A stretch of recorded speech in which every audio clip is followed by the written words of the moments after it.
Visions. Astral Visions.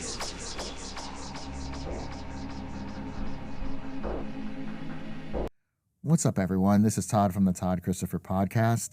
Thank you for joining me today. I'm really excited about today's episode. I'm really excited to share today's episode with you because I got the opportunity to sit down with one of my oldest friends, a friend of 20 plus years. In this conversation, we get to talk about life, we get to talk about love, we get to talk about regret, and how he's remained unbroken over all these years. Now, a lot of you may know him as the Butcher from AEW. Most of you may remember him from Every Time I Die and being the guitarist of that band. Many of you are now being introduced to him for the first time or even reintroduced to him through his new music endeavor, which is Atomic Rule. In today's conversation, we actually get to go behind the scenes and find out more about the person. So without further ado, I present to you the man, the myth, the legend, Andy Williams.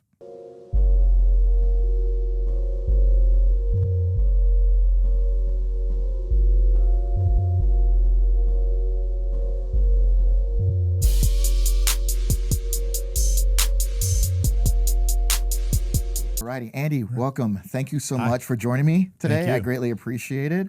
Man. Yo, before we start, do you remember when we met? Yes, I do. It was in Orlando. It was at the hospital because the hospital had a vegan vegetarian menu because they're 7-day Adventists, and the entire tour left you. Yeah. And everyone thought you were in a different van. Yeah. And it was me and Joe Shipe, who sang for my band Every Time I Die.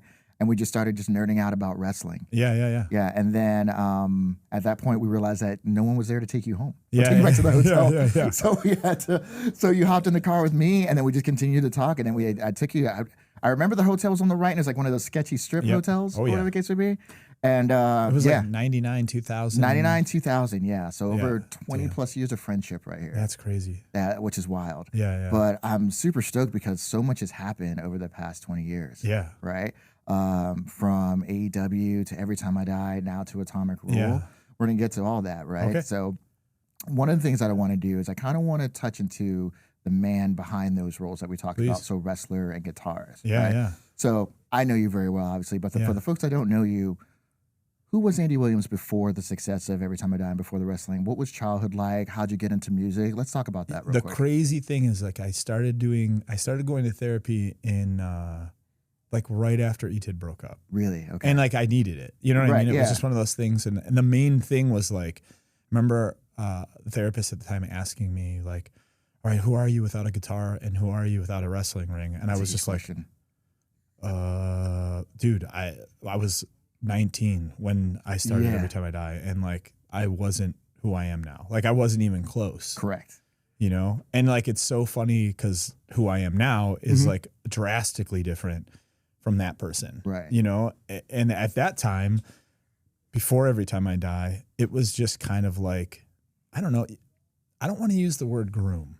Okay. Right? I don't want to use the word groom. But I feel like when you're a young hardcore kid, the people that came before you, you're highly impressioned by. And that's very true. And it's not saying they did anything wrong to me, right? But you're literally going like, oh my God, it's this guy that I went to shows and he sang in this band and he played guitar in this band and he played drums in this band. Like they know everything. Correct. And like they were children, so they didn't know shit. They didn't know a goddamn thing. Right? We're all just trying to figure this shit out. So like it's funny to like think of that because it's like, I mean, I was always a quiet kid growing up and like wrestling had just to like tie it all in. Like wrestling was kind of like, and I guess you don't realize that until you're older. Like we all kind of have those like trauma shows or like whatever. We're like, you know, like people will just put Friends on or they'll put, you know what I mean? Like, you have your comfort show. Like for me right now, I would probably say it's Seinfeld or Golden Girls. 100%. Right. And it's on, I know every episode. Yep. I know all the catchphrases, whatever the case may be. But growing up, it was wrestling. Yeah, that's it. 100%. So now when I'm like anxious or something like that, like it's so funny to think about, like I'm so obsessed with Japanese wrestling and I've been obsessed with Japanese wrestling since you've been keeping up Stardom. Kid. not stardom. That's the word, like the one thing. So it's funny. You and Danny Garcia. Yeah. Danny Garcia is just like, dude, stardom is the best wrestling on the planet. And like for me, it was just I didn't have the streaming site. You know what I mean? So like it was just like and my comfort zone is like when I was a kid, it was like NWA and of course. WCW and stuff like that. And I still go back and watch that stuff. Right. But like Noah from like 99 to like 2000 and like 10, 12. That's such a sick era, dude. I mean, you can put on a random show and there's just banger matches. But also to like chill me out. Yeah. Like I don't know what they're saying, but hearing Japanese commentary, like hearing Baba's voice, like, you know what I mean? Like it just chills me out. And like, dude, I'll fall asleep or like I get just super comfortable. And I've always been kind of like a statistician. So like if it wasn't baseball or football when I was like really young, once I got into wrestling, it was like, well, man, I got to find out like this guy was like Mr. Wrestling 2 and this guy was this and this guy was this. And then having all this stuff and then thinking about the moves and thinking of like, that is like who I was. I was a quiet kid who just went and found this like weird thing that was like music and that. So like I played drums and all I wanted to do was study. I wanted to just be better and better. And it wasn't, I was never a scholastic kid. I did terrible in school, but when you get me the thing that I'm interested in, oh my God, I'm like, I dive in and like I think like being that young kid who like, I had friends and stuff like that, but really like didn't know who my people were. Right. So then I got into hardcore and you're kind of like, oh shit, like these people kind of have the same little bit of, and then in hardcore, it's kind of like a status shit. Like I remember like being like, oh, Sammy played drums for this, Civ, and he played for this band and he played for this band. And you're like, oh man, I got to check that band out because I love his drumming in this. Right. And then you're like discovering all that thing and then like opening up the thank yous list on like a sick of it all like thing. And kids don't understand that. No, they never will understand how important the album cover was. Yes. And how important the thank you list was. Because you found so many other bands. Yes. Like that was our algorithm. And it was like, who do they thank? And you had to seek that stuff out. So like if you saw a distro and you were like, oh my God, they got the Rest in Pieces 7-inch. Like they're in the sick of it all thank you list. I got to get that. Right. And then you buy it and you're like, oh, this is sick. And then you read that thank you list and you're like, oh, who's Bulldoze? Exactly. You know what I mean? And you're just kind of like, boom, boom, boom, boom, boom. I was like that kid. And I think that was kind of, and I was always kind of a class clown too. So that was I think the reason like I got to go on tour with Buried Alive when I was like 17. Oh, dude. That's such a wild tour at 17. That's nuts. And I mean, the first tour, like, I remember I just had a knee surgery and went on tour like a week later. So I had like a huge stabilizer on, and like I'm meeting dudes like Joe Hardcore, and I'm meeting, like children. All these children, but they have this name, they have this like status like within the scene. Yeah. And it was just, I don't know if I'm answering this question right. You are. As to like who I am. We'll get there. Don't worry. But it's also like, I don't know if I don't know if I was like cosplaying at that time, because you're really impressionable at that time, and you think you're this thing. You're like, I'm a hardcore kid, and I wear that on my sleeve, and that's like who I am. But like, really, it's not. None of us are that. No, and one of the things that I always touched on is during that time period, I was vegan straight edge. Yeah, that was it. Yeah. There was nothing more. There's nothing less. Sean Matiku was right. Hardline, like all that other stuff. But now it's completely flipped. Like still straight edge, right? Yeah. But at the same time, it's like it's such a sliver of who I am. 100%. Right? It's not all of who I am. Yeah. And I think what happens is that when you find something that you're so passionate about, sometimes it's a slippery slope where instead of becoming a part of your identity, it becomes your whole identity. Yes. And that's one of the reasons why everyone gets upset. But I can't remember if it was One Life Crew or Pit Boss 2000. Yeah. But one of the things that they said was, don't be a hardcore dropout. There's more to life than hardcore. Yeah. And those lyrics, how we talk about lyrics and how they have an impact on you, it kind of snapped me out of it, right? Yeah. Like I still love hardcore, I still love bands, like, and I still love shows, and I love people being able to make money and have a successful life doing what they love. But also at the same time, what more is there to you? Yeah. Like what else is like behind the guitar, it's behind the moshing, behind the shirts, all the things, like who are you as like a person? Yeah. And Right. that, dude, it's crazy to me now as an adult, like, 48, and I meet these like young kids. One big thing I want to like really, really stamp too is Yeah. like, I never allowed myself to be jaded. Right. So like, and it's tough, man. When you're when you play music and you play, like, I like to think that every time I got to a point where like we were at a high level, Right. like we got to a point where like we were respected not only by the scene that we came up in, but like overall, there were people that would work for like major bands that were like, oh my God, you're there Yeah. at a show and like, they're like, yo, the band wants to meet you. And you're like, dude, why does someone in Queens of the Stone Age want to meet me? You know what I mean? Or something like that. And then it's like, oh man, I checked you guys out from this thing because Josh Newton played in Shiner, Right. and I like Shiner. So like I checked your band out and like, I understand it. Right. Like that's cool. You know what I mean? And like, you're there and you're like, I don't deserve this. Right. You know what I mean? Now I'm at the point where I'm like, you know what? Like I did do something at a high level and like, I should be proud of that. I think in hardcore, my new trip is like,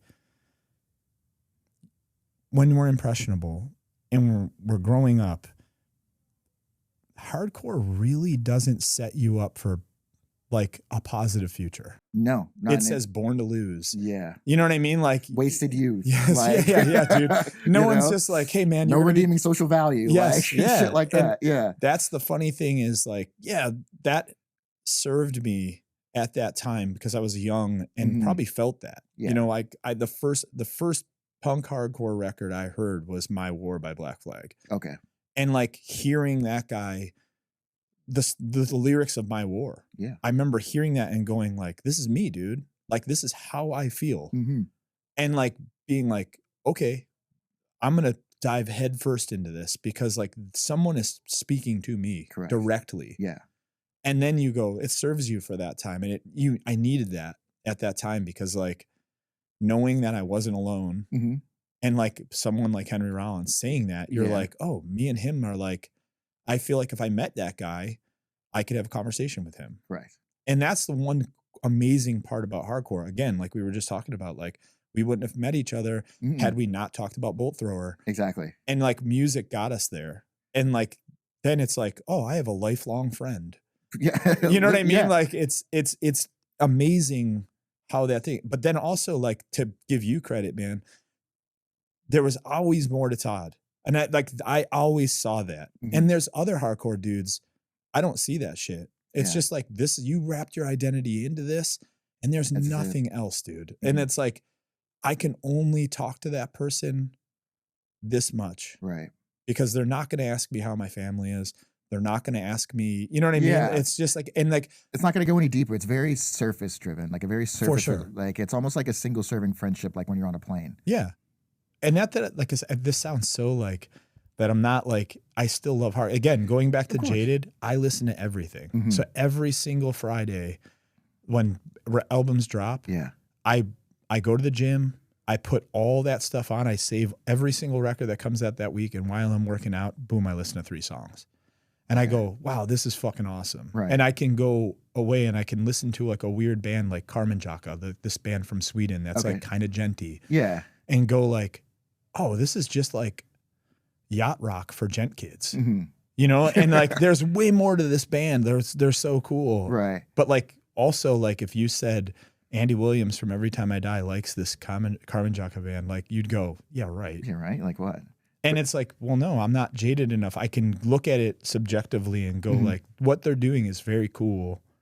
And then I can listen to like the new No Cure record and go like, yeah, like this is awesome. You know what I mean? And like, does it align with where I am now? Not at all. No. But musically, I can go, these kids are getting after it. This is awesome. Exactly. You know?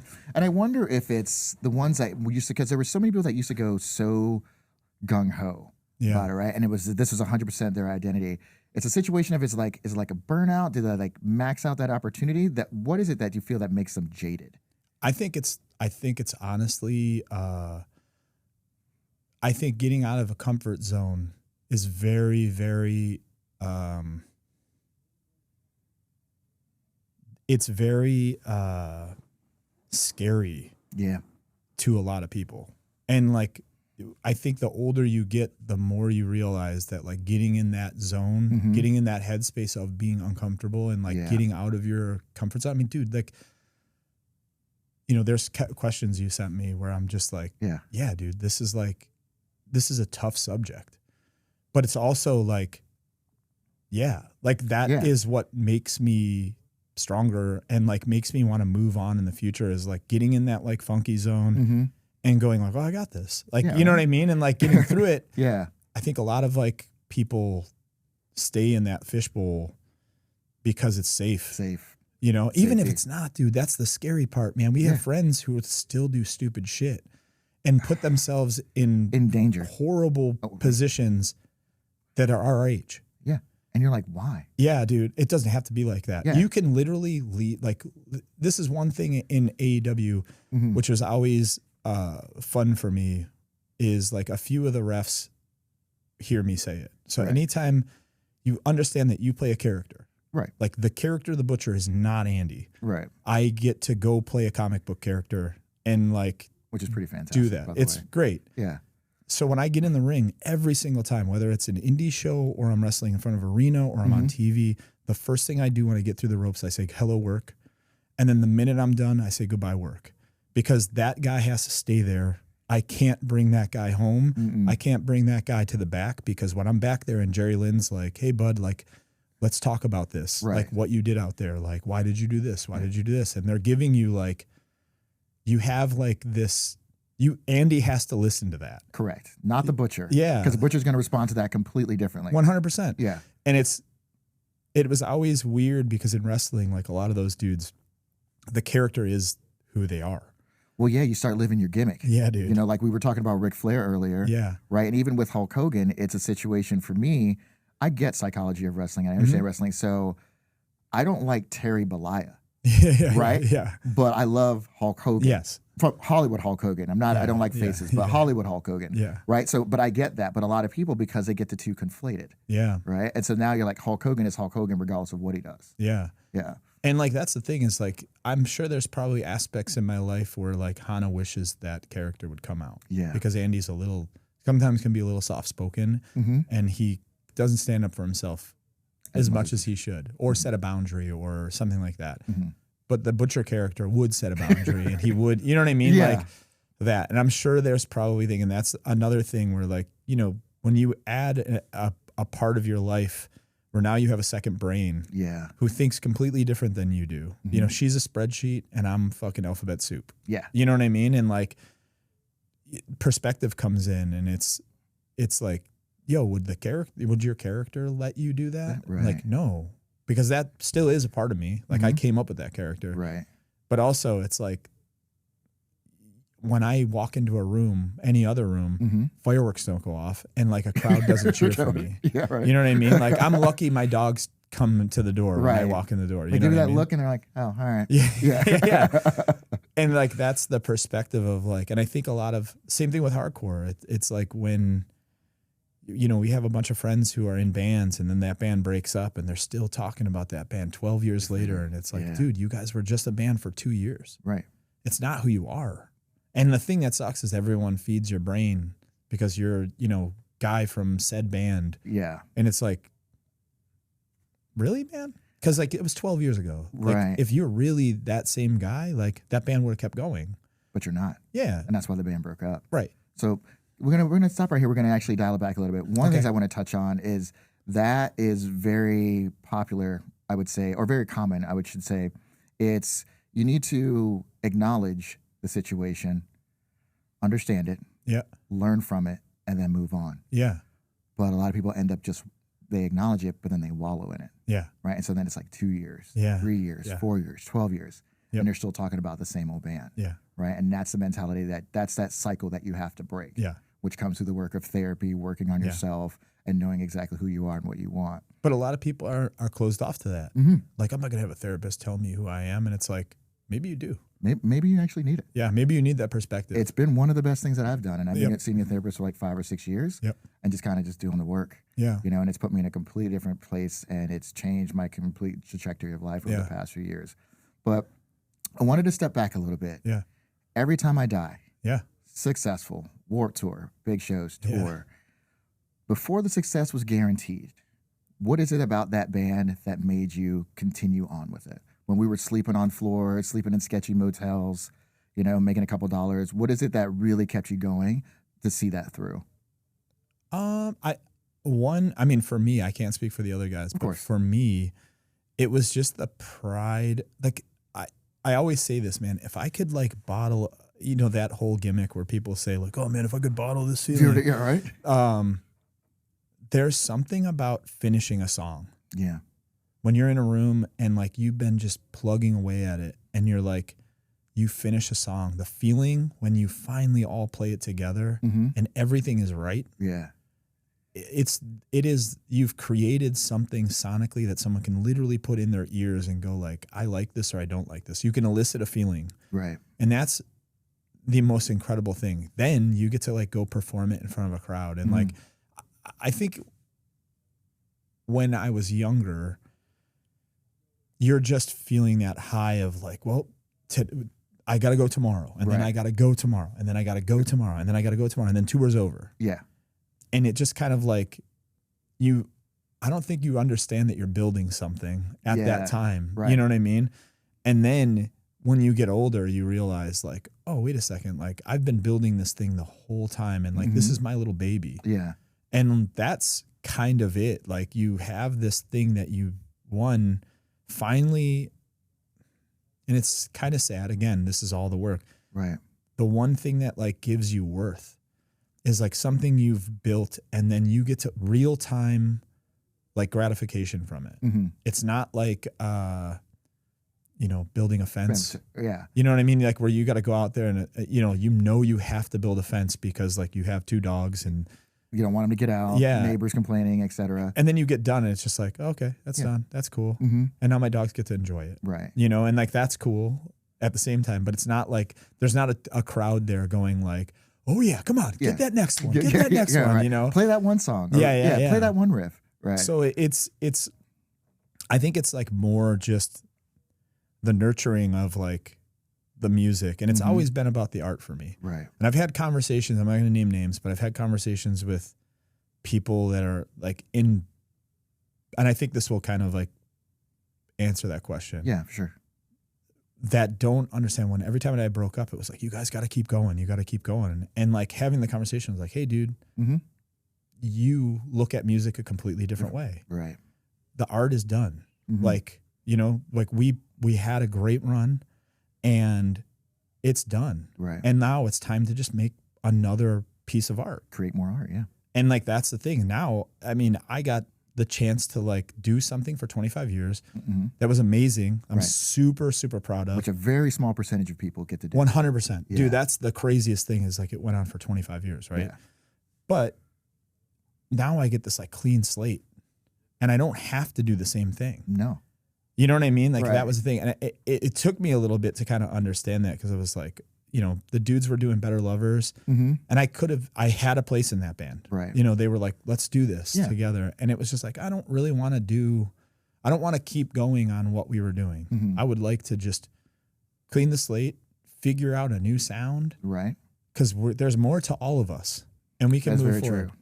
And I'm not saying those dudes, that music really speaks to them. And like, I think what they're doing is extremely genuine and, it's awesome, but I wanted to do something else. Right. You wanted something different. And the thing that, I mean, I moved to Phoenix. I moved literally 5 minutes from Jordan. So like, I can't get rid of him. Right. He's one of my best friends. That's awesome. I love that. And I'm so like grateful to the fact that like I get to have him in my life in another capacity. Right. You know what I mean? It's not just business. It's like, I get to hang out with my best friend and like, all the weirdness or like, I don't get to have that now. Right. I get to just have my friend and I get to just love him. Like that's and that's what's awesome. Yeah. And I'm not like ever like you know, when you're in a business with someone like that, there's times where you're just like, oh man, I can't be around him. Mm-hmm. And he can't be around me because like we're just seeing something different. Right. You know what I mean? Now it's like I don't ever have that. I just get to hang with my friend and it's fucking beautiful. Like that's the thing. You know what I mean? Like it's really cool. Like we were just in Buffalo, like Atomic Rule is just in Buffalo, and like Jordan and Steve opened a bar. Oh, did they? Yeah. And it's like amazing. Like I got to go there and like they have great food and like, you know, like it's just proud, you know what I mean? It's not an attachment. It's not like, hey, every time I die, guys, have a bar. Yeah, right. It's just like, no, my friend Jordan and Steve have a bar. And that's all there is to it. And I got to see Steve and I got to give him a huge hug. And like, and obviously like there's going to be business for the rest of our lives. Of like course. we were in that band for 25 years. So like there's always something on the table. Right. And now it's just like, I get to go to Buffalo and I just get to talk and hang with Steve. Right. You know what I mean? Like it's not the guy from Every Time I Die. It's just my friend Steve. It's fucking amazing. And that's like, I don't know, that to me is like, we were in the trenches together and like built this like baby, but like that baby got to live on. Right. And now, you know, it's wild being out with Atomic Rule and being on a tour where like, this is going to sound backhanded, but you're with these bands who like meant something years ago. Right. You know, like Maylene, you know, with everything that happened to Dallas and stuff. They had a 10 years off or something. I want to say something close, very close to that. Yeah. And then across 5 Aprils, like they haven't played a show and it's been, I can't tell you ages. Yeah. I can't even tell you the last time I even saw a flyer with their name on it. So you have all these people who like now have children. They're all like close to 40 or like over 40 and they're coming to the shows and they're like, hey man, I just want you to know that like Every Time I Die really meant something to me. And it was like, great, dude, that same. Yeah. You know, and it's not like no one's been intrusive. No one's been like, you know what I mean? It's just always, it's a crazy thing to be like, yeah, as a fan. Yeah. Like we got to do this thing together. So if you tell me about a show that like you came to and you enjoyed yourself, like I was there with you. Right. You know what I mean? Enjoying yourself. Yeah. And it's a cool place to be as an older person. Again, not jaded. Yeah. And just being like, hey man, like, you know, I don't have to be like, hey dude, I got this new band. Like give that some respect. Yeah, no. You're here, you bought a ticket to see my new band play. Right. That's sick. Right. You know what I mean? You're not expecting to see Every Time I Die covers. You want to see what is Andy doing now. Yeah, yeah. And it's been like really cool to do these shows and then play to a crowd that's like familiar. So they're going to listen because I was in a band for 25 years and that they liked. And now they're like, instead of like just going and grab a drink for a band that they have never heard before. Right. They're like, oh man, I got to catch this. Yeah. And what's great about that is that you're now being reintroduced to fans, right? Since ET has passed, but then you're also being introduced to fans who probably weren't even alive. Straight up, when dude. ET started. So this run started in New Jersey, and it was intimidating because we're a weird band.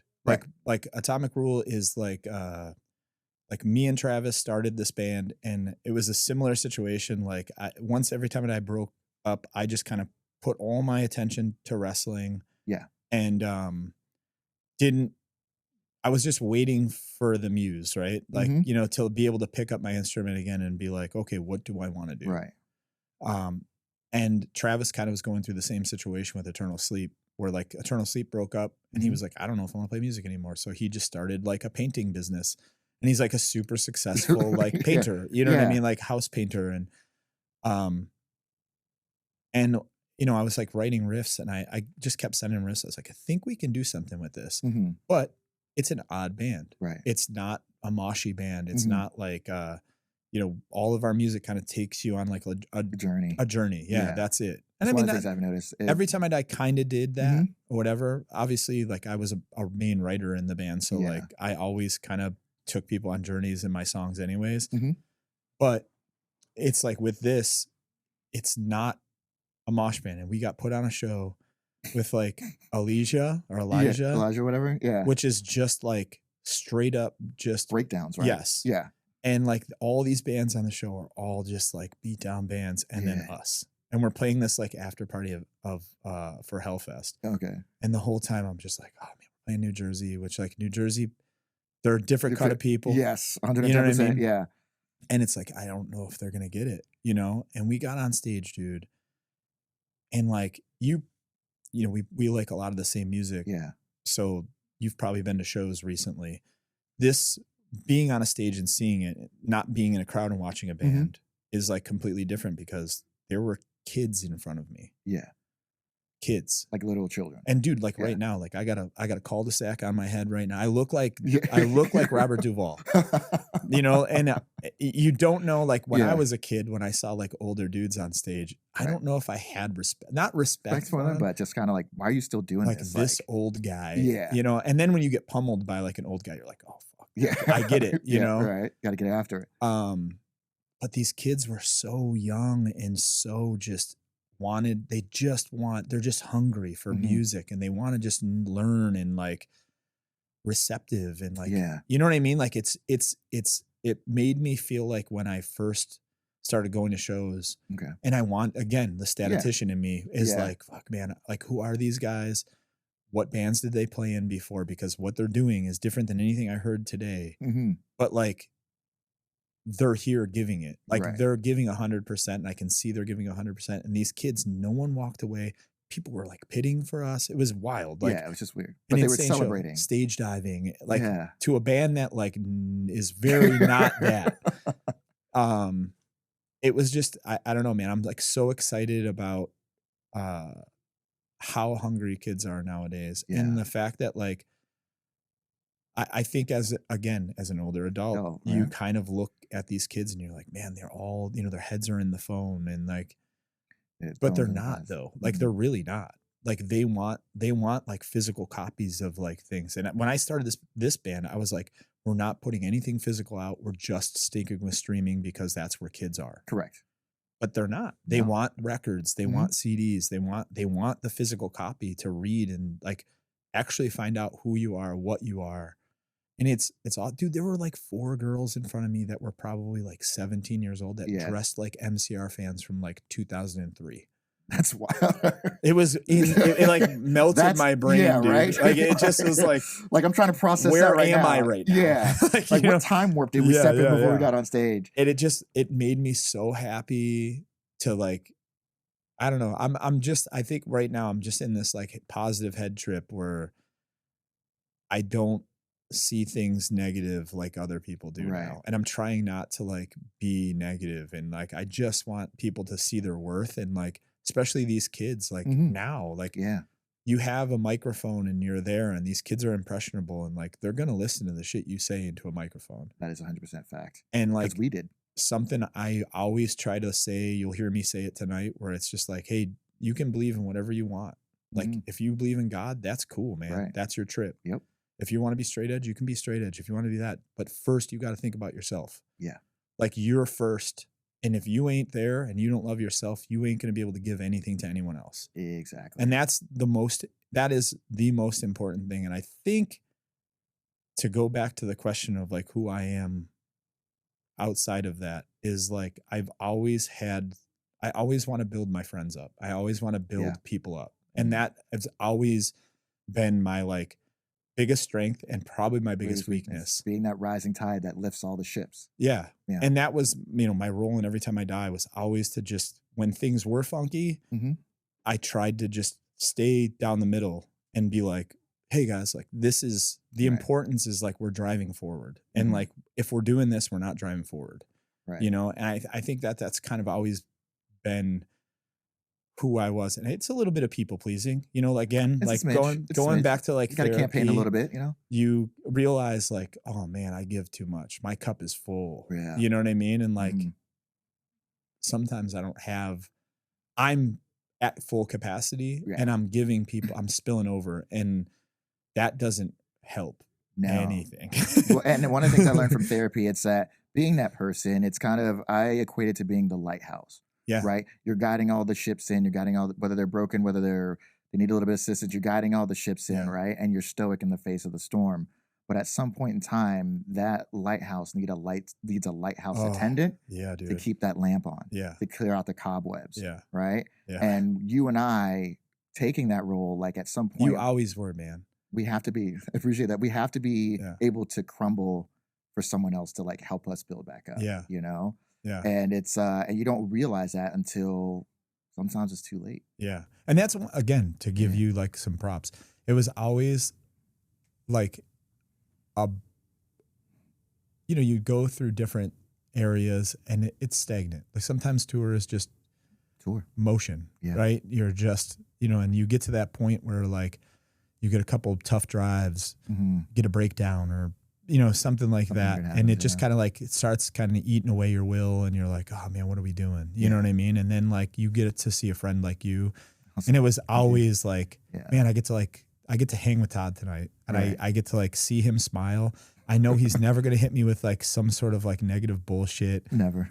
Yeah. You know what I always think of like us going to get pho and like taking that picture after and just being like, yeah, this is my friend. Yeah. This isn't like a guy that like I'm going to a hardcore show with. No. Like this is my boy.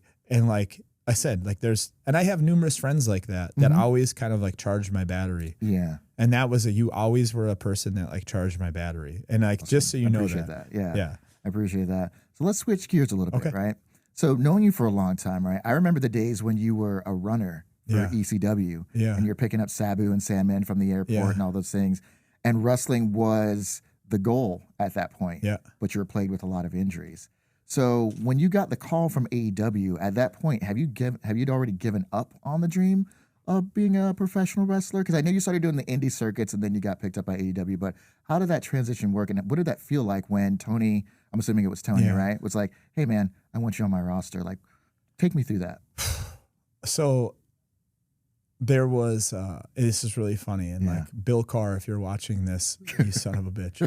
I had an opportunity to go to what I think is like what started the resurgence of pro wrestling to what it is now. Yeah. This would have been like 2048 now, started at 36. So this would have been like 2014, right around there. I had the opportunity to go to like a bunch of PWG shows. Okay. That's what I was thinking. Yeah. And like Professional Gorilla. Yeah. And you have like, this is like before Lucha Underground. This is before all that, like where contracts, like it just didn't seem, PWG was like the same exact emotion that I got the first time I went to like a punk show. Okay. Where like, oh man, these dudes are all at high levels and they're in a VFW hall in Reseda, California. Yeah. And like getting after it. Yeah. And like you see Ricochet and like, they're not like, you're sitting 2 rows back. Cause so in California, like if anyone doesn't know this, like every state has different regulations for professional wrestling. Correct. In New York State, like you have to have barricades around. They have to be 8 feet from the apron away. Okay. You can't bleed. You can't, there's like a lot of rules. Then California, there's 0. There's just nothing. So you go right up to the ring. You can slap the ring. You can touch the ropes. You can like feel that, and like, I remember like there's a thing that wrestlers wear called hot stuff. Yeah.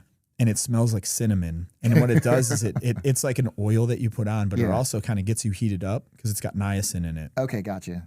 But it's like a topical niacin, not like ingestible. So like your skin burns and it just kind of like fires you the fuck up, right? I had to stop wearing it because Jungle Boy slipped off my back once, and I was like, I'm never ever gonna wear that again. So I remember like seeing Penta, and like that's the thing, like Penta is so polarizing. Yeah. And at that time, it was again 2014 DDT. It was a tag team tournament. Okay, gotcha. The very first match, I'm just gonna tell you. Well, I'll get to Penta. Yeah. The very first match was Team Tremendous, so it was Bill Carr and Dan Barry. Okay, yes. Versus the Beaver Boys, which is Alex Wright and not Alex Wright, Alex Reynolds and John Silver. Right. They were the first that's match. Wonder Kid? And the match, I was like, what? I was like, still? So that match, it was the first PWG match I'd ever seen. Okay. And now knowing like they went over like 12 minutes, which is like the worst thing you can do in wrestling. Yes. And like the Beaver Boys, I'm pretty sure won that tournament. Right. And never got asked back because they went 12 minutes over, some shit like that. So like, that match was that match. It was great. It was great. But then there's a point in that match when Bill gets in the ring, and now Bill's like a big dude. He's like 6'3", 300, probably 30 pounds. Dudes like that don't do dives. No. But you're like in this dirty old VFW hall. Right. And I grew up in New York where like you have to be at least eight feet away. Yeah.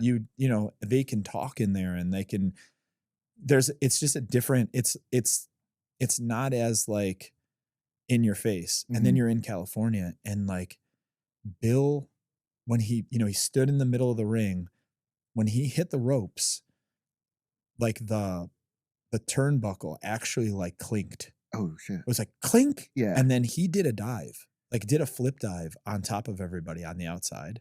And I was like, okay, this is what I'm doing. This is it. And that literally was that moment when I heard that thing clink. Yeah. I was like, okay, this is punk rock. Right. I know this. Yeah. I know this world. Like I feel that. And then I remember like Ricochet being on the show and like sitting on like the apron and like looking at like me and Brody, like King, because me and Nate were in the crowd. Right. And you see these big dudes who are, are training. Yeah. And it's like, oh, I'm going to do a dive this way because if I land this way, they'll catch me. There's nowhere to go, dude. You're in a chair. So like when those dudes do a dive, they're landing on you. Yeah. You're taking the brunt of it. Again, like it's stage diving, and I'm feeling that shit. I'm like, holy cow, like this is insane. You're hearing everything. You're feeling everything. You're smelling the hot stuff. Yeah. And I as I was there, man, every single match, the Bucks came out and like just destroyed. Yeah. You know what I the mean? house down. And they, I think they were in like a 6-man with fucking Super Dragon. Like, and you're seeing Super Dragon who only wrestled like twice a year. If that. You know what I mean? Yeah. And he would attack people in the crowd. He would throw a chair at a guy. Right. You know what I mean? Like it was so what we were used to. It's like going to see Bad Luck. Yeah. You know what I mean? Yes, like, yes. and Riot like, extravaganza. Yeah. And you're just like, fuck, what's going to happen tonight? Right. They might set this place on fire. You don't know. Yeah. So I just got this like thing. And then I got to go to a Battle of Los Angeles, which is a 3-day event tournament.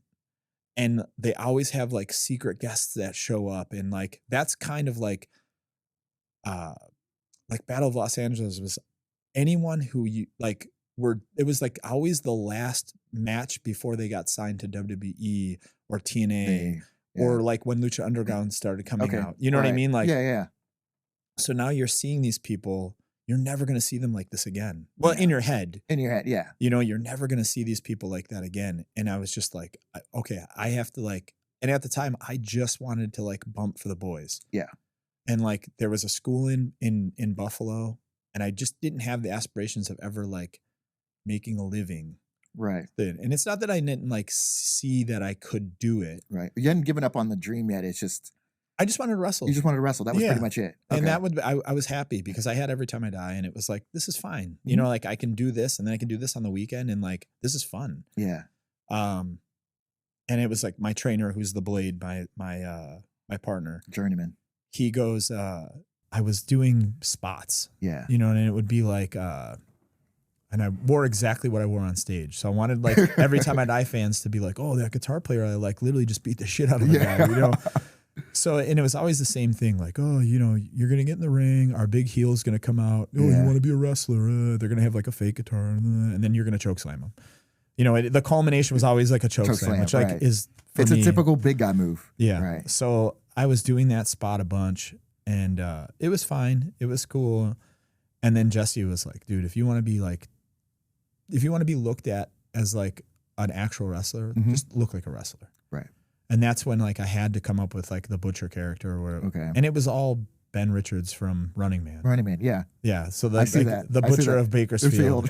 And all I wanted to do was be a 90s bad guy. And I did the whole Dr. Mindbender like gimmick and with the monocle. Yeah. Shaved head, monocle. And it's like, okay, now I'm like figuring out like I'm safe. I'm a safe wrestler. Yeah. I'm an intense wrestler. Right. But now like the entertainment part is starting to like click. Okay. You know? And I was just doing, the Butcher of Buffalo, Andy Williams. Yeah. And then this character would come out with this long jacket thing, and I would do the stomp around the ring, and it was originally to be like, hey, I'm a musician, but also like I know how to wrestle. So the knee thing started as like a shot. Like I was like shooting like single legs across the ring. Yeah. And then it was like, okay, let's make that more embellished. I'm a big man, you know? By the way, congratulations on being able to do a drop step. It's wild, like dude. At your age with those knees. Yeah, I know that's what you were getting at. Yeah. Because like, I was, I have like older friends who are just like, dude, you used to just limp all the time. Dude. Yeah, I always had knee problems. I always had ankle problems. I always had just issues like with my body, and I guess again, like your worth kind of gets tied up in this thing where you kind of see that you're getting more bookings, right? And you're kind of seeing this upward trajectory of like, oh, I'm wrestling like Chris Hero, you know, like or shout out to Chris like Hero, that. by the way, solid dude. Extreme shout out to Chris Hero, or like you're wrestling Eddie Kingston on the Indies, who are like, they also like have a long stead feud that they hate each other. Yeah, it's like Funk and Flair. Like it's a lifetime blood feud for sure. Yeah. That I named both as Eddie. I know you're going to watch this and be pissed off. Anyways, you're wrestling people that you never thought you'd be in the ring with. I always thought it would just be around Buffalo, maybe Toronto, maybe, because there's a huge wrestling scene in Canada. So like maybe Montreal, Ottawa, but never California. And then I got booked for like bar wrestling. Okay. You know what I mean? Like, and I got to do like that. Now I'm on shows with Christopher Daniels, who's like one of my all-time favorite wrestlers. Yeah. Now I'm wrestling in a match with Christopher Daniels. Like, what the fuck? Yeah, you know what I mean? Like, that's a mind fuck, dude. Yeah. And dude, Jesse fucked me on this. Not fucked me on it. He actually like helped me. But like the first time we went out there and we did, we used to do a 6-man team called Sheer Terror with Tyler Bateman. Okay. So there was the 3 of us. Yeah. And they would book us. We would book on the East Coast. And then on the West Coast, we got put in like a trios tournament at bar wrestling. And we were supposed to wrestle. It was supposed to be me and Jess versus D'Lo Brown, which is incredible in itself. Right. It was like D'Lo, Willie Mack, and someone. I can't remember who the third was. And that was what it was supposed to be, like first round. And it was a 2-day like tournament. So like wrestling twice, that. And it got switched last minute, and it ended up being like Scorpio, Kazarian, and Christopher Daniels. Okay. And dude, it like tripped me out. Like when I saw that, I was like, dude, there's no way I'm wrestling Christopher Daniels tonight. That's crazy. And Frankie Kazarian. Yeah, like, I mean, like, and Scorpio Sky. I mean, they were literally like ROH trio champions. You know what I mean? Like, yeah, of course. The 3 of them at that point in time, I mean, SCU was like one of the top teams in professional wrestling. Yeah. And now the 3 of us are wrestling them. And you're just like, what is my life right now?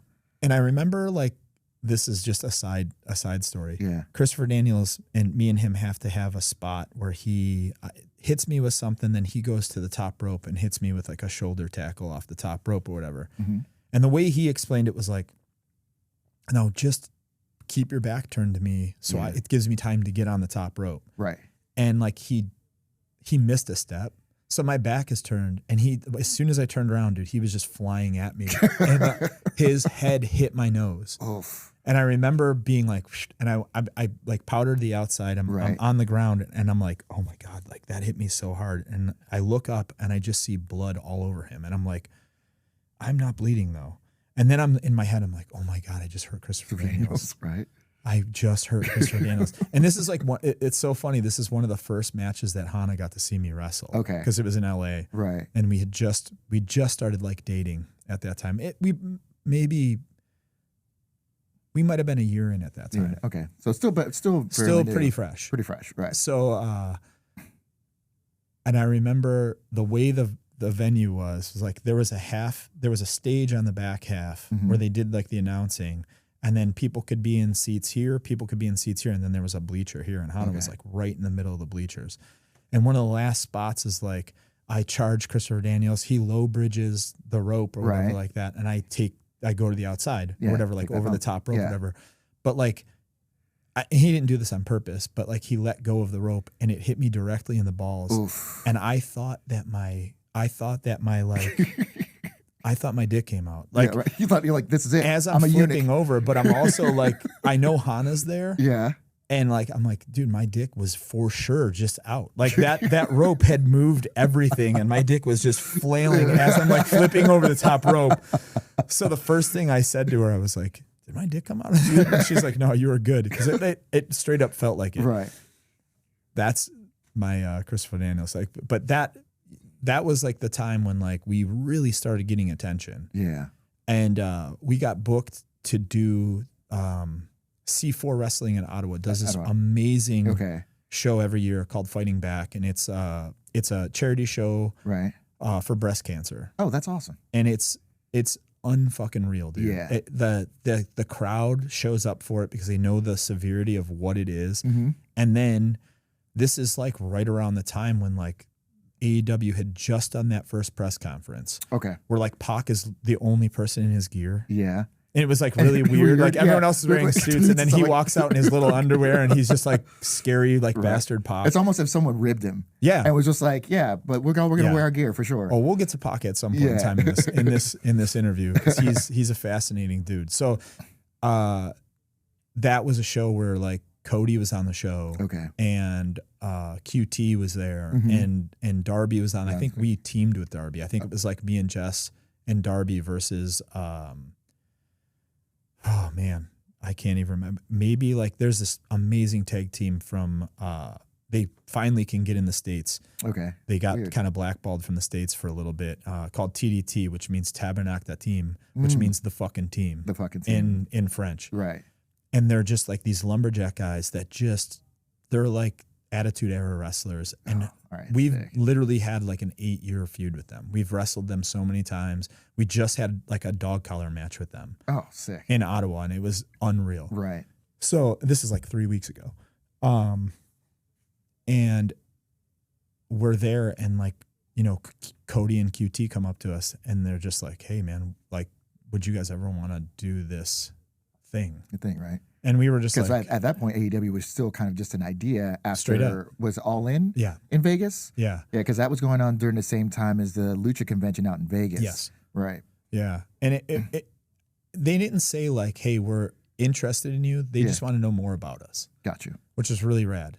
At that time, ROH had offered us to come in as a trio and beat the trio champions, which was Marty Scurll, PCO, and Brody. Right. So like they had these 3 shows booked in Texas and we're winning the trio title right away. Mm-hmm. So with Bateman, we're going in and we're going to be like ROH champions right off the first show. Yeah. That's insane, right? Like you're already putting so much hype on us, which is amazing. Like, you know, and then those shows end up getting canceled. Ugh.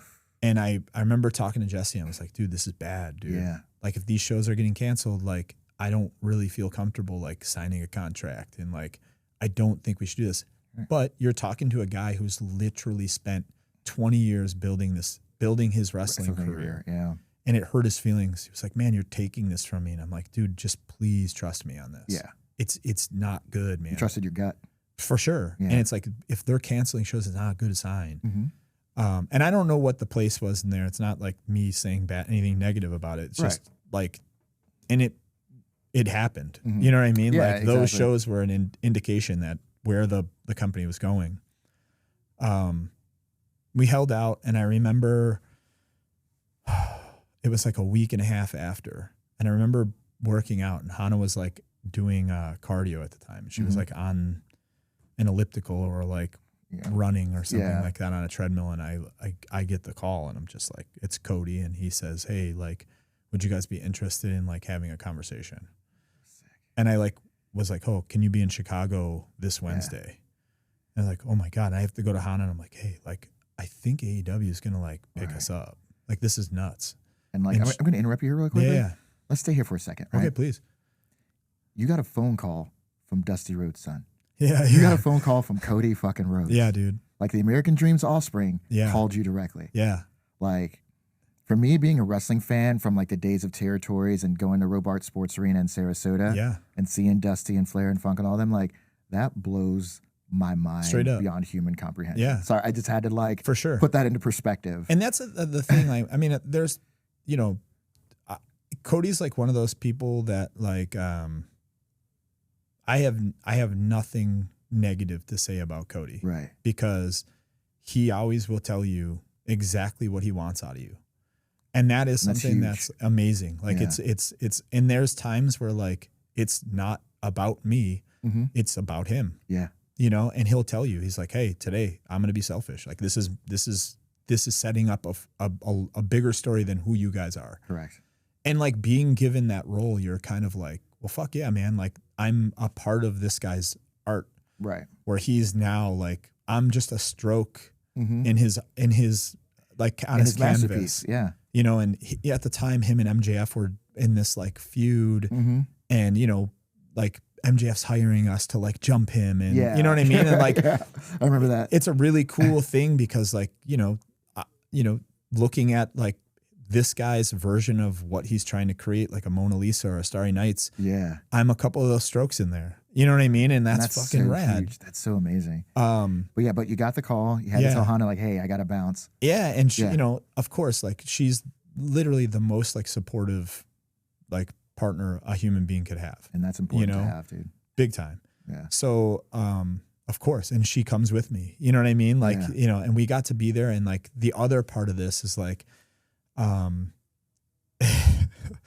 don't want to bury him, but there's a guy that works for AEW, not a wrestler. He's behind the scenes. Yeah. And like, he was not nice to Hana my first day. So we're in Yeah. there and we're like that. And like, you know, Hana was kind of emotional about it. And Okay. like, she was like, man, like I was so out of the way, blah, blah, blah. And Yeah. like, this guy was mean to me. Mm-hmm. And I was so angry. I was like, all right, I got to fuck this dude up. So like, you know, young hardcore Andy comes out and I'm Yeah. angry. And like Cody finds out about it and he comes over to me and he goes, hey man, can I please take care of this? Yeah. And I was like, yeah, sure. Absolutely. It's first day. And mind you, this is the other crazy part about what you just said. Yeah. Dustin he was my coach that night. Gold Dust. The And natural. like, yeah, dude. Yeah. And I'm looking at fucking Dustin fucking Rhodes, dude. Right. You know what I mean? Yeah, and, right. and he's like making all these jokes and like, but he's also like taking care of us. Like, you know what I mean? He Yeah. knows how like he's been there. He's been in the position of like, you guys are coming out of a ring. You're Yeah. coming out from under a ring Mm-hmm. and you're attacking Cody on national TV. Right.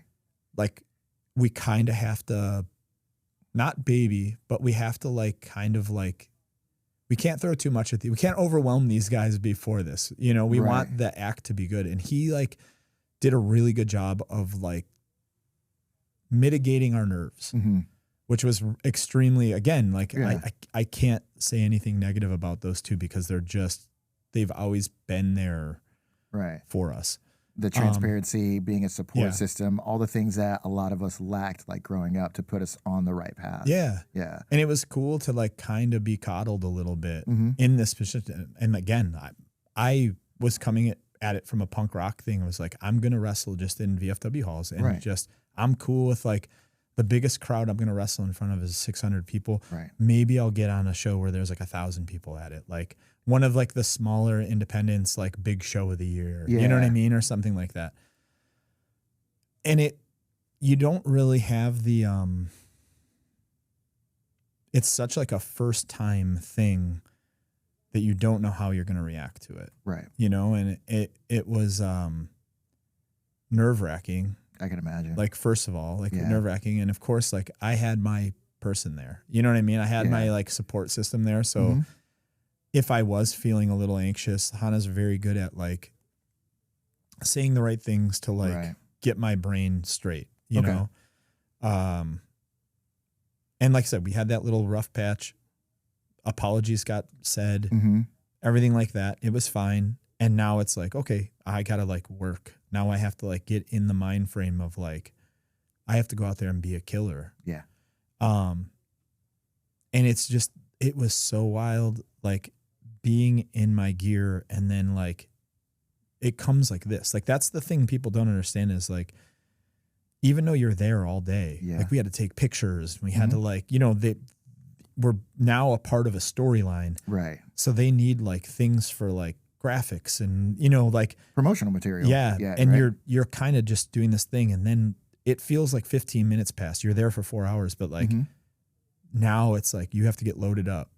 And then like in between matches, the lights go out and they like rush you to the ring and throw you under the ring. Right. And now you're under the ring with like, like one of the ring crew guys that's like, okay, guys, like I'm going to cut this at this time. We're going to do the trap door. You guys come out, blah, blah, blah, like, and you're walking it through and like, okay, like I'll know when, and like you're under the ring. And, Cody had a match with a friend of mine named Matt Nix, which was incredible. Like, cause it was in Chicago and it was a squash match, but like, it was just cool that Matt was there. Like Matt was a part of this whole journey story for me, which is like painting. Really cool.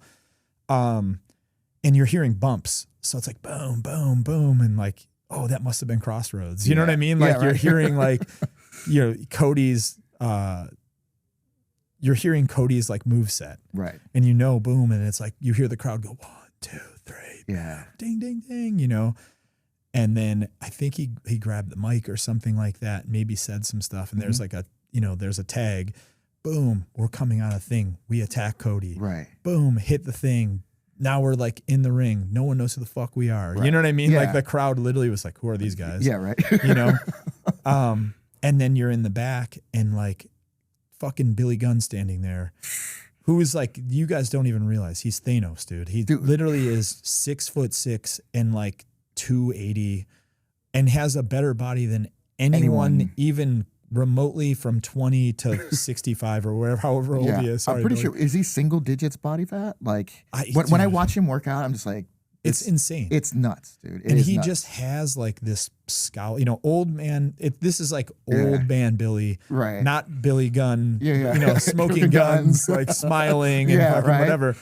He just has this like old man scowl. And now knowing him, he's like the most loving human being there is. And he comes up to me and I'm just like, oh fuck, man, he's going to rip everything apart. And he's like coming up to me. He's like, hey man, when you do your finish, like make sure you do it with a snap. Yeah. You went out there, you just hit at the time we were doing like a suplex onto like almost like a backbreaker. Backbreaker, like Jesse would like get on his knees, bam, onto his knees. And he's like, yeah, you could just do it a little more intense. But as he walked up to me, it was like, he was looking at me like he was about to just rip my heart out and like tell me I'm a piece of shit. Yeah. Which he would never do. Right. It was so sketchy. And then it's just done, dude. Like, so like, it goes by, it feels like it's like 20 minutes. Yeah. And you're just done now. And you're like, okay, now I'm on this journey. I'm on this new journey. And that was like, I just left port. Right. And like, where is this going to take me? And, I had the fortunate, in the last 6 years, I had the fortunate thing to wrestle Kenny Omega 4 times. I got to wrestle Sting insane. 3 different times. I got to that's insane. Insane. And you meet these guys and it's you again, who are these people outside of the wrestling ring? Mm-hmm. And you're like calling a match with Kenny Omega and you're seeing a child excited about pro wrestling and coming up with like things to make you look good. Right. It's Kenny Omega. Yeah. Like he doesn't have to make you look good. He doesn't have to bump and feed. Right? Right? He doesn't have to at all. Or the Bucks, dude. Yeah. I say this all the time. Like I have on the indies, I have called matches that have taken 4 fucking hours to call. A 12-minute match where you're just like, dude, like, where are we going? Right. You know what I mean? Like, what is this? What is the point of what we're doing here? What is the story that we're trying to tell? Why do you have to do a dive here? Why do you have to do this? Why do you have to do this? Like, we're doing too much. And then you go out, you meet the Bucks, you call a match in 12 minutes. It literally took, the first time we wrestled the Bucks in a fucking arena, it took us 12 to 15 minutes to call that match. I think we wrestled for 15 minutes, had the best time ever. Yeah. And executed great because you had the time. You weren't overthinking and like things didn't get changed like that. They're the greatest tag team ever because they just know who the fuck they are. Right. And once you know who the fuck you are, like wrestling becomes super easy. You know what I mean? Like, It's kind of like life. yes. Right? Yeah. Because I always thought that, right? Know for a fact that wrestling mimics life. Yeah. Right. You have the aristocrats, you have Yes. the lower class, you have the this, you have the that. Yep. Right. And even in just planning a match, Yeah. right, that still mimics like if you know exactly who you are, this is going to be a case. Yeah, dude. Yeah. And again, like I said, like Kenny to me is like, I mean, obviously he gets a lot of shit, right? Yeah. Yeah. Which makes no sense because if you watch his match, like anyone out there that is listening to this and you think Kenny Omega is like a spot guy or whatever like that, yeah. go watch. He literally takes a year, maybe a year and a half off for diverticulitis. Yeah. Comes back. I think he had like 2 matches, and then it was a culmination. It was I think it was Kenny and the Bucks versus Pac and Penta and Phoenix in a ladder match. Okay. If you go back and watch that ladder matches are an absolute chaotic nightmare because at some point in time, the real you has to come out to get something straight, which means like a fucking ladder breaks. Yeah. Or something breaks, but there's a spot that has to happen because it's integral to the story that you're trying to tell. If you go back and watch that match, everything that Kenny does in that match, he's fully Kenny Omega. He's selling the things that he needs to sell. He's never not in the right. He's never in the wrong spot. Right. And like I said, dude, it's a chaotic thing that happens where like something goes awry and you have to leave the ring and grab a new ladder. Yeah. So like there's no way to be the butcher. Right. In that thing. You're just going like, I need to get a fucking ladder. Right. And we got to complete the story. You snap out of it and you just go, whoop, and you run and grab a thing. Kenny never deviates from the story. And it's unreal when you like think of how chaotic those matches are to be able to be present and like not freak out or like that he is, I mean, one of the greatest professional wrestlers there ever will be. Dare we say he is the best in the world? Kenny, Yeah. I'm going to say this with all respect. I think that Bryan Danielson, having gotten the time to spend with Bryan Danielson, I got to spend a good 3.5 years with that guy. I don't think anyone's even close. Right. I think that the second down is like not even, it's drastically. That's a drastic, yeah. And I mean, dude, you can put Joe in that category too because Samoa Joe? Yeah. Yeah. Because the experience, I mean, they've wrestled Misawa, right? Kenta Kobashi, they've wrestled Liger, they've wrestled everyone. Yeah. And like they went to Mexico and they did it in Mexico and they wrestled all the greats in Mexico. They went to England and wrestled all the greats in England. They went to Canada, wrestled all the greats in Canada. Like they have so much experience. And I'm not saying Kenny is right there. Yeah, I mean, like for sure, that's his work speaks for itself. Just the way Danielson, one is a man, right? Like as a person in the back, his ears always open. He pays attention to the show. Yeah. So he's going to give you something you haven't seen before, but he's also never going to deviate from who he is. And it's pretty amazing when you see the greats, you realize that like they do the same 6 or 7 things every single match. Yeah. But like, just like Miles Davis said, it's not the notes, it's the in-between. Correct. And that literally is it. Like he's always going to give you cattle decapitation. You know what I mean? Yeah, like right. he's got his like, his psycho his knee. set. Yeah. But he's going to like swerve you on all those things. Like you're going to think it's coming and then he's going to get stopped or like that. It's again, I consider myself a student of professional wrestling and music. Like being in a ring with those guys is like, gotta be like playing with Miles Davis or it like, has to be. Yeah. Where you're just let him dictate where we go and you're just the player that helps him get there. Right. And that's an amazing role to have. Again, with the Bucks, Yeah. I think the Bucks, like being one of the greatest tag teams, you know how much fun you're going to have. So you're just going to put everything you have into it. Where then when you're calling a match for 5 hours, Right. you're like, oh my God, dude, we have to go over this again. And then like, oh, you know, and one guy's just like, I don't know, maybe we got to add more to this part. And you're just like, No. dude, like you hit me with 6 moves Right. in a row. Like I'm dead at that point in time. I'm not kicking out from what you're doing, but now you want me to kick out and still wrestle for another like 8 minutes. You know what I mean? That's ridiculous. The psychology of it is like now you're just wrestling for yourself and you're just not realizing that there's fans there. Right. And I think that's the one thing. Kenny, Joe, Danielson, Christopher Daniels, Jerry Lynn, fucking Dean Malenko. Oh, dude. All of them wrestle for Always been a mark for Dean the Malenko. crowd. Yeah. Oh, dude, like that's the one thing is like he's been one of my favorite wrestlers my entire life. Yeah. And I mean, that entire list I just said, loving wrestling the way I love wrestling, but being able to like go to Dean and be like, hey, Dean, like, you know, I do a cloverleaf power. I'm the only person on earth that's ever done I've never seen a it. cloverleaf power bomb. It's literally only because I'm a Dean Malenko mark. Yeah. You know what I mean? And Yeah. it's like, okay, I'm a big dude. If I wrestle a small guy, I'm going to power bomb him out of this and then put them right back in it, you know? And being able to go to Dean and like understanding like, hey, how do I get into a cloverleaf from this position? How do I get here, you know?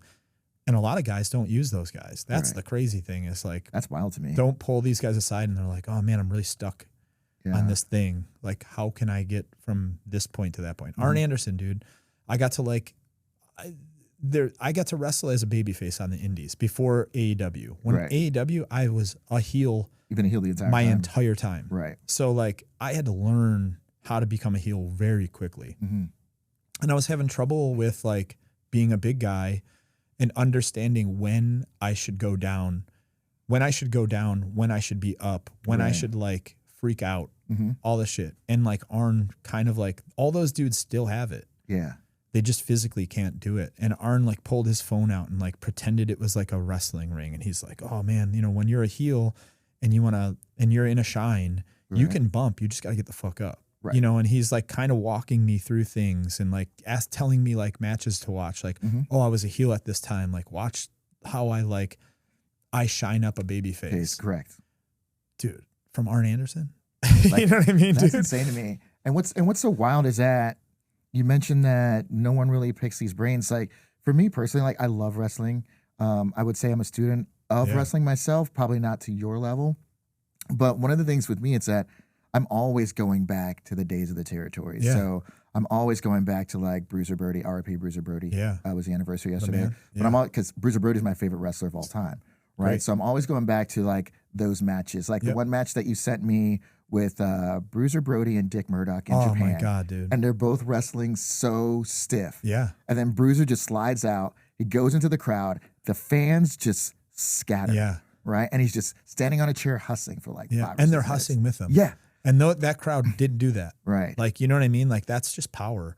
And understanding that, like, I mean, he was a pretty selfish wrestler, but he did understand that the crowd was watching and like they paid money to see him. And that was like, at that time, you know, they were calling a lot in the ring and Murdoch ate him up, dude. Yeah. Was literally eating up Bruiser Brody, which is crazy to think about. And he just knew that to get the upper hand on Murdoch, he had to go do that. Yeah, he had to do something. So my question to you is that with present day wrestling, what do you think is the barrier that's stopping a lot of wrestlers from listening to the older generation? I think it starts, and this isn't like burying like the people who like train wrestlers, but right. I think that there's just a very like and I'm not saying this for everybody because there's a lot of guys on the indies that I wrestle and I see that are they don't even realize they're future millionaires. You know what I mean? Like younger dudes who hasn't clicked yet. Yeah, but they're also like they have it. You know what I mean? They understand that like you're wrestling in front of a crowd.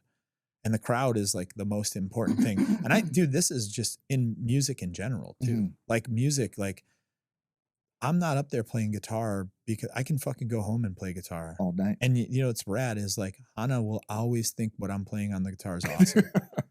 You know what I mean? Yes. Like I have the easiest crowd at home. I Yeah. have 2 dogs that will sit there and watch me play guitar. And I have a girl that like literally thinks like I'm a Superman when I have a guitar in my hand. That's so rad. But you know, especially nowadays, dude, fucking tickets are like $40 for like just a normal show. Yeah. Like, you know, a t-shirt's $35. Like these people are spending their hard-earned money Mm-hmm. to go out there and wrestle for yourself is fucked. Like it's just That is wild. and I think that Yeah. a lot of people, you know, they get into it again, like the character, they're more excited to cosplay. And I hate using like cornet words, I was just gonna at say that's all. definitely a Jim Cornette thing. But it's, you know, he does have a point there where Mhm. like, you know, there's a cosplay thing. And dude, I see it in musicians all the time. We use it course. all the time. Like, Yeah. oh, this fucking band's a cosplaying band. Like they're Right. out there just like, dude, like jerking themselves off on Basically, stage. And yeah. it's just like, no, dude, like have a presentation. Mhm. Like have pride in what you're doing. Like, Exactly. you know, like that is the one thing I would say, like when you come and see Atomic Rule, the minute we start playing, there shouldn't be a person in that crowd that looks at that stage and doesn't go, oh man, these guys are meant to do this. Right. Just on visual alone. Mhm. Like I'm there to play for you. Like I would rather be home.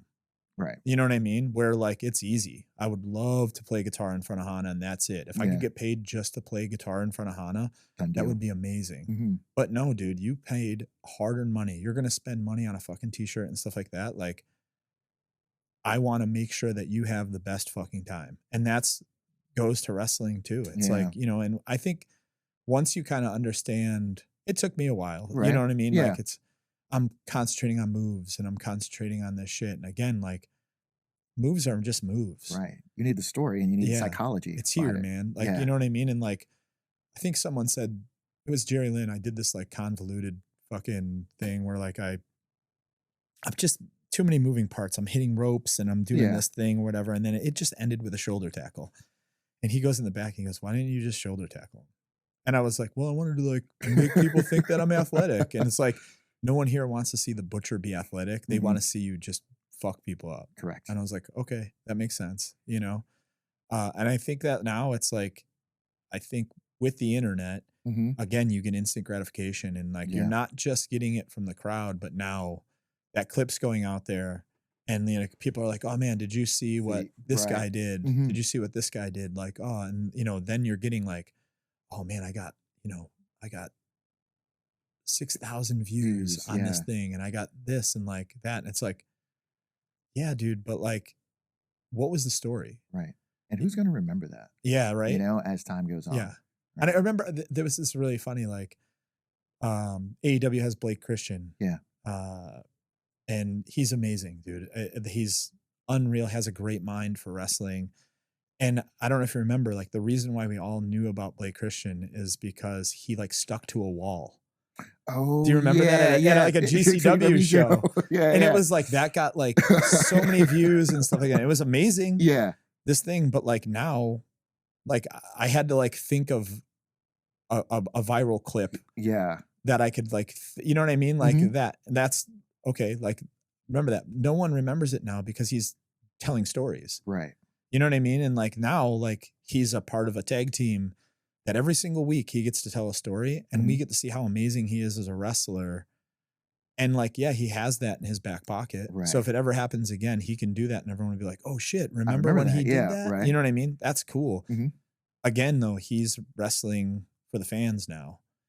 And I'm not saying that I don't know him enough to like say that's not how he was wrestling then. But Yeah. like now I think he understands the big picture of like, hey, I'm telling a story and like I don't always have to do something like that. Mhm. But it's sick that I have it in my pocket so Right. that on a big match I can pull that out and then it's a part of the story. Correct. And I think that a lot of kids like saw stuff like that when they became wrestlers and they're just like, oh man, I got to get that like viral moment. It's I got to that get that viral viral moment. moment. I got to get that viral Yeah. moment. But also like that mask versus mask match that just happened. Down in AAA. Yeah. With Chad El Gable. Grande, yeah. Yeah. El Grande Americano, Americano, like yeah. mask versus mask. They told a story that one, they knew the crowd they were they were wrestling in front of, which Yeah. is a Mexican crowd. Mm-hmm. They're using a stipulation that has been in Mexican wrestling for ages. Yeah, so probably since the beginning of Mexican wrestling. And Pretty all much it close. was a great tribute to the Mexican fans. Mm-hmm. And they honored them perfectly and told a flawless story. Fact. And it wasn't about moves. It was all story based. Mm. And then when it finished and Chad Gable's like in the ring and he's cutting that promo at the end and he's bleeding profusely and his family's there, the first thing out of his mouth Yeah. wasn't, hey, thank you guys. Right. It was, I only did this because I wanted to beat Mexican wrestlers. Right. So boom, right there. He's He's putting them not over. shitting on the crowd, No. but he's also saying like, I had to do this to beat you guys. Mm-hmm. So he's like putting it's all storytelling. I thought that was like an amazing story Right. that those guys, I hope, are proud the rest of their life because it literally was beautiful.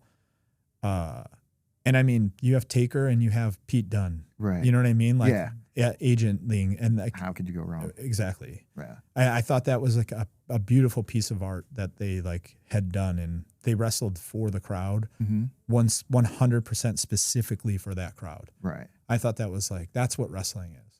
110%. Yeah. Yeah.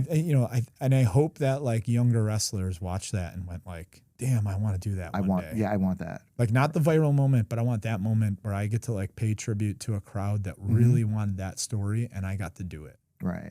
Beautiful. And you can see how that story is now continuing in the E. Yep. Right. With the apology tour that he's been Yeah. on, and now it's like he's so. I don't want to really say this, but I might as well. He's so close to being like this generation's Kurt Angle, For sure.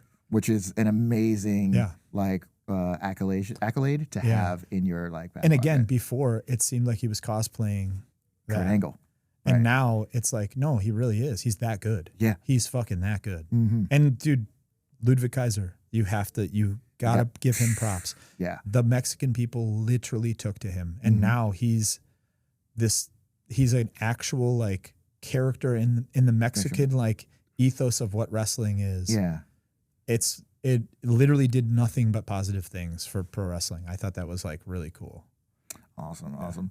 So that's so good. There was a lot of wrestling. Yeah. Well, I mean, it's us, right? yeah. You're gonna get a lot of wrestling. Yeah.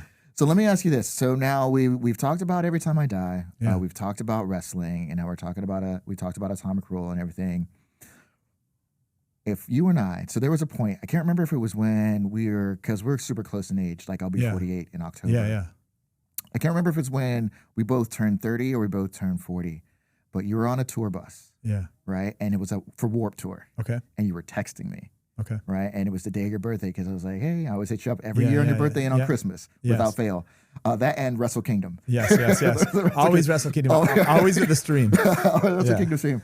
And I think I was at my mom's house, doing whatever. And we were talking. And it wasn't the greatest time period for you. Yeah. You didn't really see yourself as successful. You didn't really see yourself as accomplishing what you had wanted to accomplish, or you didn't see where you were at that point in time Yeah. being like gratifying to you. And then my reply was just like, dude, like you're about to play to like 30,000 people. Yeah. You created something that all of these people are here to listen to, Yeah. right? And be a part of. And they Yeah. spent their hard-earned money, all the things that we've talked about.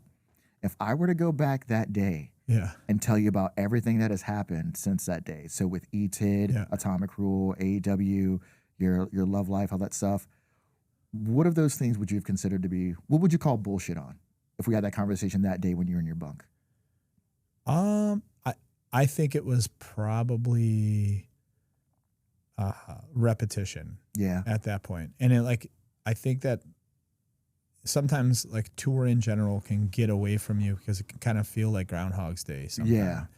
And, you're touring with bands that you normally don't really listen to. Dr. Ocula or whatever was Yeah. on the tour at that time. Yeah. So there's really not much for you to like, when you leave the bus, Mhm. you're just kind of waiting to play. Yeah. And that's like, completely different now. You know what I mean? The way I look at it, I think that I think the show starts when your eyes open in the morning. I And like it really is. And Yeah. I think that you get in the van and like we have a Nico in our band now, that. Oh, yeah. who is a little younger than us. You know, Okay. he's like 30, I'm 48. Travis is 41. Mm-hmm. James is 41. Okay. So like we're a little older. Mm-hmm. And, you know, Nico will put something on the radio that I never heard. Okay. And you're like, oh shit. Like I never heard that drum beat before. Right. Never heard that guitar tone. He's feeding me New like information. inspiration. Yeah. And then when I'm driving, I'm feeding him inspiration. And like, you know, or we have to work together. Mm-hmm. You know, a breakdown happens or Right. something like that. We're like, okay, hey man, we got to like change this tire now. Or Mm-hmm. like this thing happens. You're as a band completing tasks. Yeah, accomplishing tasks. Yeah. You're working as a team. Yes. And I think that like, you know, there were different times in ETID's existence where like we really weren't working as a team. And I think you just get burnt. Okay. And I think that's like that time period, there was definitely like I was going through probably not a life change, but I probably was going through a growing period. Yeah. You know what I mean? Yeah, Where yeah. I did see myself as more.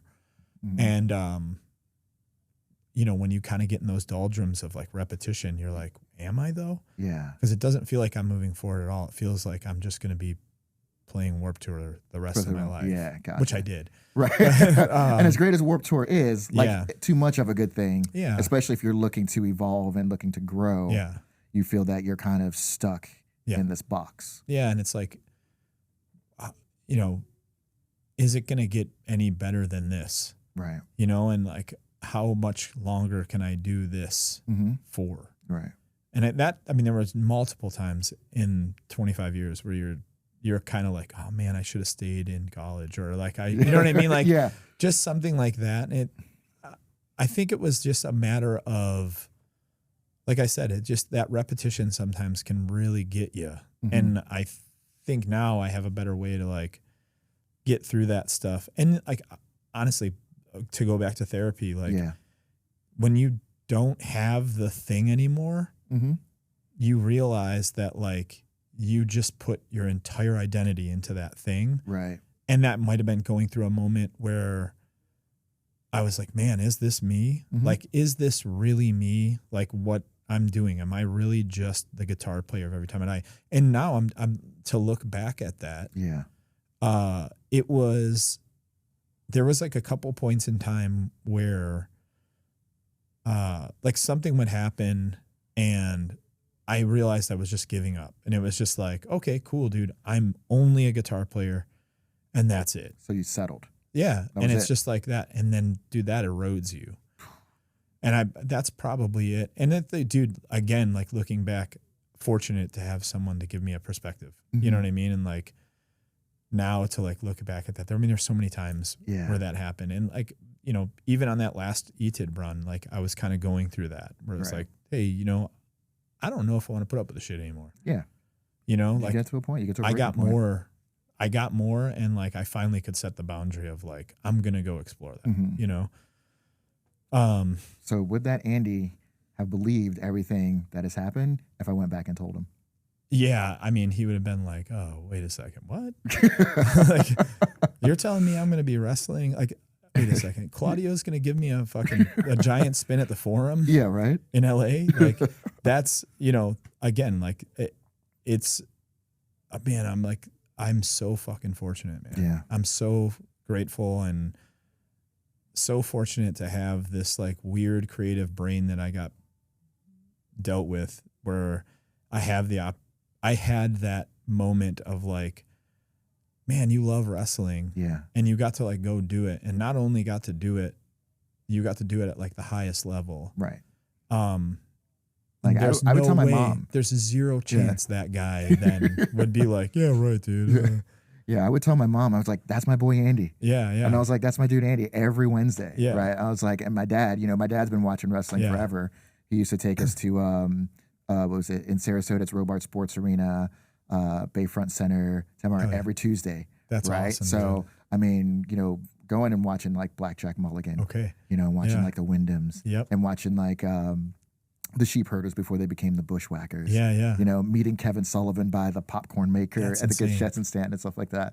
But every time, because I'm so proud of you, right? Yeah, thank you, brother. Because I know E-TID was a large portion of your life, Yeah. and not letting that not get disenchanted by that ending, Yeah, right? yeah, And yeah. realizing that there's more to you Yeah. than just playing guitar, and there's more to this human experience than just playing Warped Tour, just being in a band. Yep. That was great and that was awesome. But now, what is the next chapter? So for me, when I'm talking to my parents or talking to my siblings or talking to my friends, whatever, and be like, yo, that's my homie Andy. Yeah, yeah. Like, it's because I'm proud of you. Yeah, yeah. Right? Because you never stopped. You never stopped Yeah. chasing a dream, and you never let change, I don't want to say disappointment, but you never let change stop you from continuing to move forward. Again, though, man, Yeah. those uncomfortable moments, like Mhm. you kind of have to go through that stuff to like see the other side. Right. And that was, to be honest, too, there was probably physical stuff going on at that time. I probably like my knees were probably killing me, and like yeah. it took a lot for me to like figure out how to like not to take care of myself. Mhm. And it's all a worth thing. You know what I mean? Yeah. Like, and it was, I mean, dude, we've probably talked about shoes a million times in our Yeah. lives. It was always like, oh man, I'll just get this new pair of shoes because they said that my knees will feel good. Right. And you're just spending all this time and money just Mhm. like trying to just, instead of fixing it, just Yeah. like going and fixing it. It was right. like, You're looking for the quick fix. yeah. Yeah. And it's like, oh no, if I just like get on a nice like regimen of taking care of my body, Mm-hmm. those pains go away. Yeah. And you can move forward and like do things. And like, yeah, not to say I'm not in pain now. Like I had a wrestling match, like I wrestled in GCW 2 weeks ago. 2 weeks ago. Yeah. And like hyperextended my right elbow. So when I started this tour, like this was all black and blue. Like Ugh. just the whole thing was like black and blue, and Yeah. it sucked. And like it's still a little painful, but like I'm good now. You know what I mean? Like, Yeah. and everything's moving right. And I don't know. It's just like having the tools to like get through moments like that. Right. And now I have, I have a good little toolbox to get through there. Not to say that I don't get stuck. I get Of course. stuck all the time, and I beat myself up, and it's not all smooth sailing. You know what I mean? Of course. And it's never going to be, right? Ever, dude. Ever. It's never going to be. And that's why it's called work. Yeah. You know, that's why you have to exactly. put in the work. Yeah. And that's too, like at that time too, like another thing is like you do something that is super, there's no home. Mm-hmm. You know what I mean? Like Yeah. at that time, there was no like, I could live anywhere in the world. I had zero responsibility. Right. I didn't have any purpose. My purpose literally was to just touch 6 strings Right. every night. Mm-hmm. And that was it.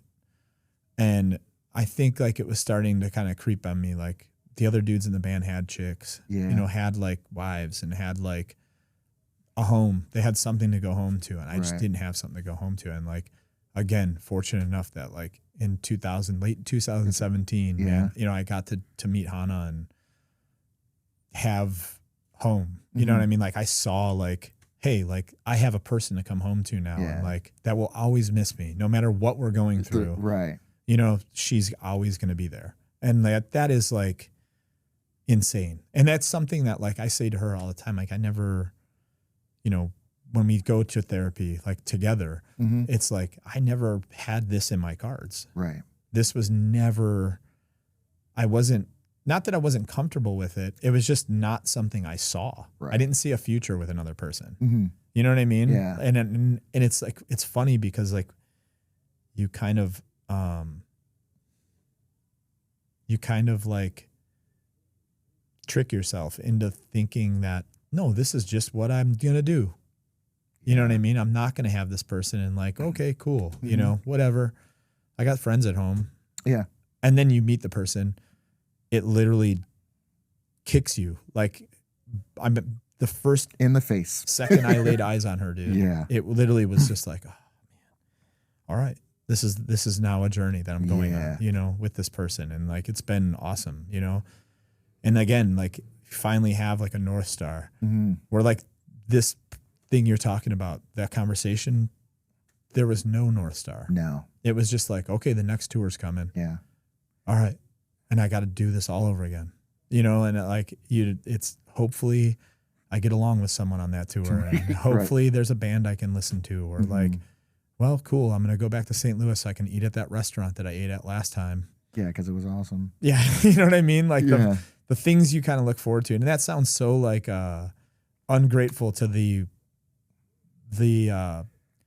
the journey that is getting in a van and going and tour. Like the first like 5 to 6 years, it's all wanderlust. Mhm. You're going to places that you never thought you would ever be.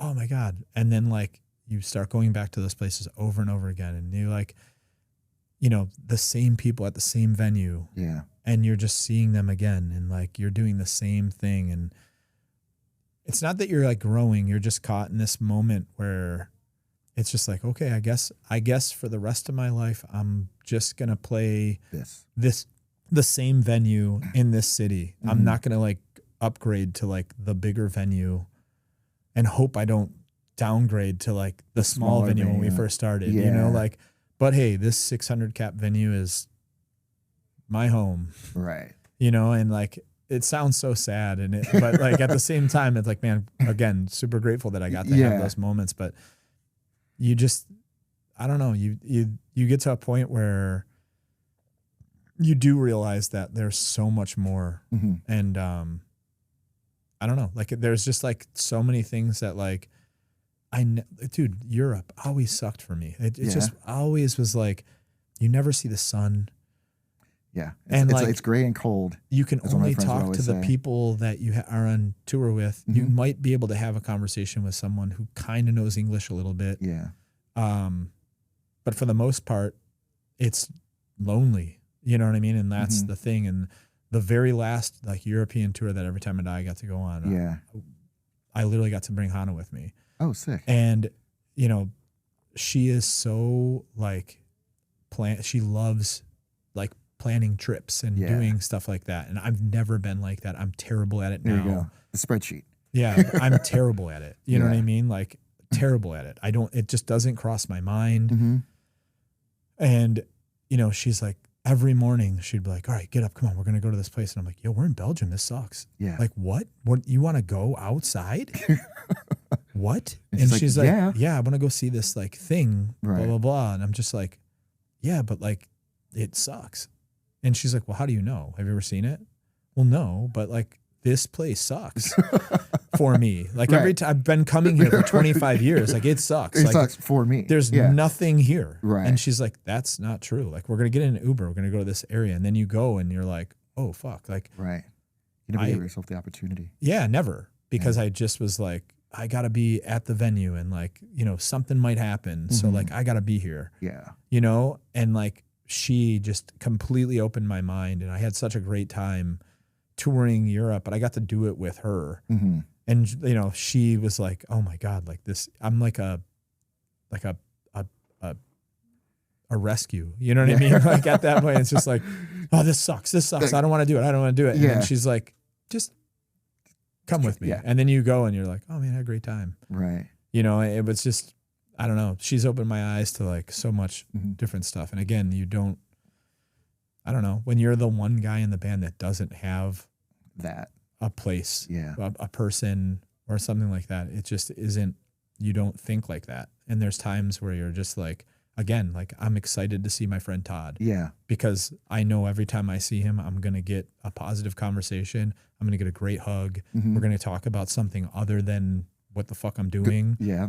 Which I talk about every day and I do every day. And I'm always going to take you to go eat somewhere. Yes. Yes. I was going to make sure you're well fed. So it's just, you know, that's an amazing thing. But like, it's just when you get done with the tour, then you're just back and you're just like, you're just waiting for the next tour, you know, and you don't have someone like wanting to like push you or like show you something new. Yeah. Now I have that and it's like, it's amazing and like extremely grateful that she even wants to be with me. You know what I mean? Like that's you're like, you still want to spend time with me? Like, and that's it's wild. You know, my like tism comes out sometimes where like, you know, she'll be upstairs in like the office, like working all day and I'm just downstairs writing music or, you know, doing my shit, whatever. And she'll come downstairs and like, I haven't talked to a person in like 4 hours. I haven't seen a person or talked to someone. I'm just have headphones on. I'm sitting at my computer. I'm just like riffing or I'm doing something like writing or something like that. And she comes down and I'm just like, and she's on phone calls like all day. Yeah. So she's like, got to like, blah, blah, blah. Yeah. And it's like, okay, slow down. And like, okay, all right. I'm sorry. You know, like, I'm excited to see you, you know? And it's nice it also like has those moments where like she has to just tell me like, hey, like I can't right now. Yeah. You know, like, Yeah. just Right. hold this for later. Hold this for later. It's man, it's just that's been an insanely awesome experience to just have a human being actually to go home to. Right. You know, it made this tour like amazing because I was like, I missed her every single day. Yeah. And that's, you know, I got that last like ETID tour because there was like pandemic right in the middle of it. Oh, So yeah, like that's right. we didn't really get to like do that. And she came with me on Europe. And like that was the thing, man. Like the crazy thing was when we first started, she would like fly out to like random places Just to hang out. and just meet me for like a couple days and then fly home. And it was like, why do you want to do this? What like, you know, it was like, what are you doing? Why are you here? You know, Yeah. like why I don't deserve this, you know? And then her being like, no, you do deserve this. You know what I mean? Like you're great. And then to go all the way back to the first thing we talked about, when that therapist asked me, who are you without a guitar? And who Right. are you without a wrestling ring? I had no answer. And sometimes I don't have an answer still to this day. You know, there's times where I think I know. And then she's like, I have a million things that I could tell you are without that. And one year for like Valentine's Day, she wrote down all of those things. 365 days. There were 365 not post-it notes, but like cue cards Yeah. in a heart box. And it was like things that I was without. It was like literally the best gift anyone's ever given me. Yeah, dude. And like sometimes for perspective, like I have it in my closet and I'll open it and I'll just pull one random card out and I'll be like, oh fuck. Yeah. You know what I mean? You're And like, like I am this. that makes me feel great, you know? I don't know. It was awesome. I'm glad we got to talk about that. Yeah.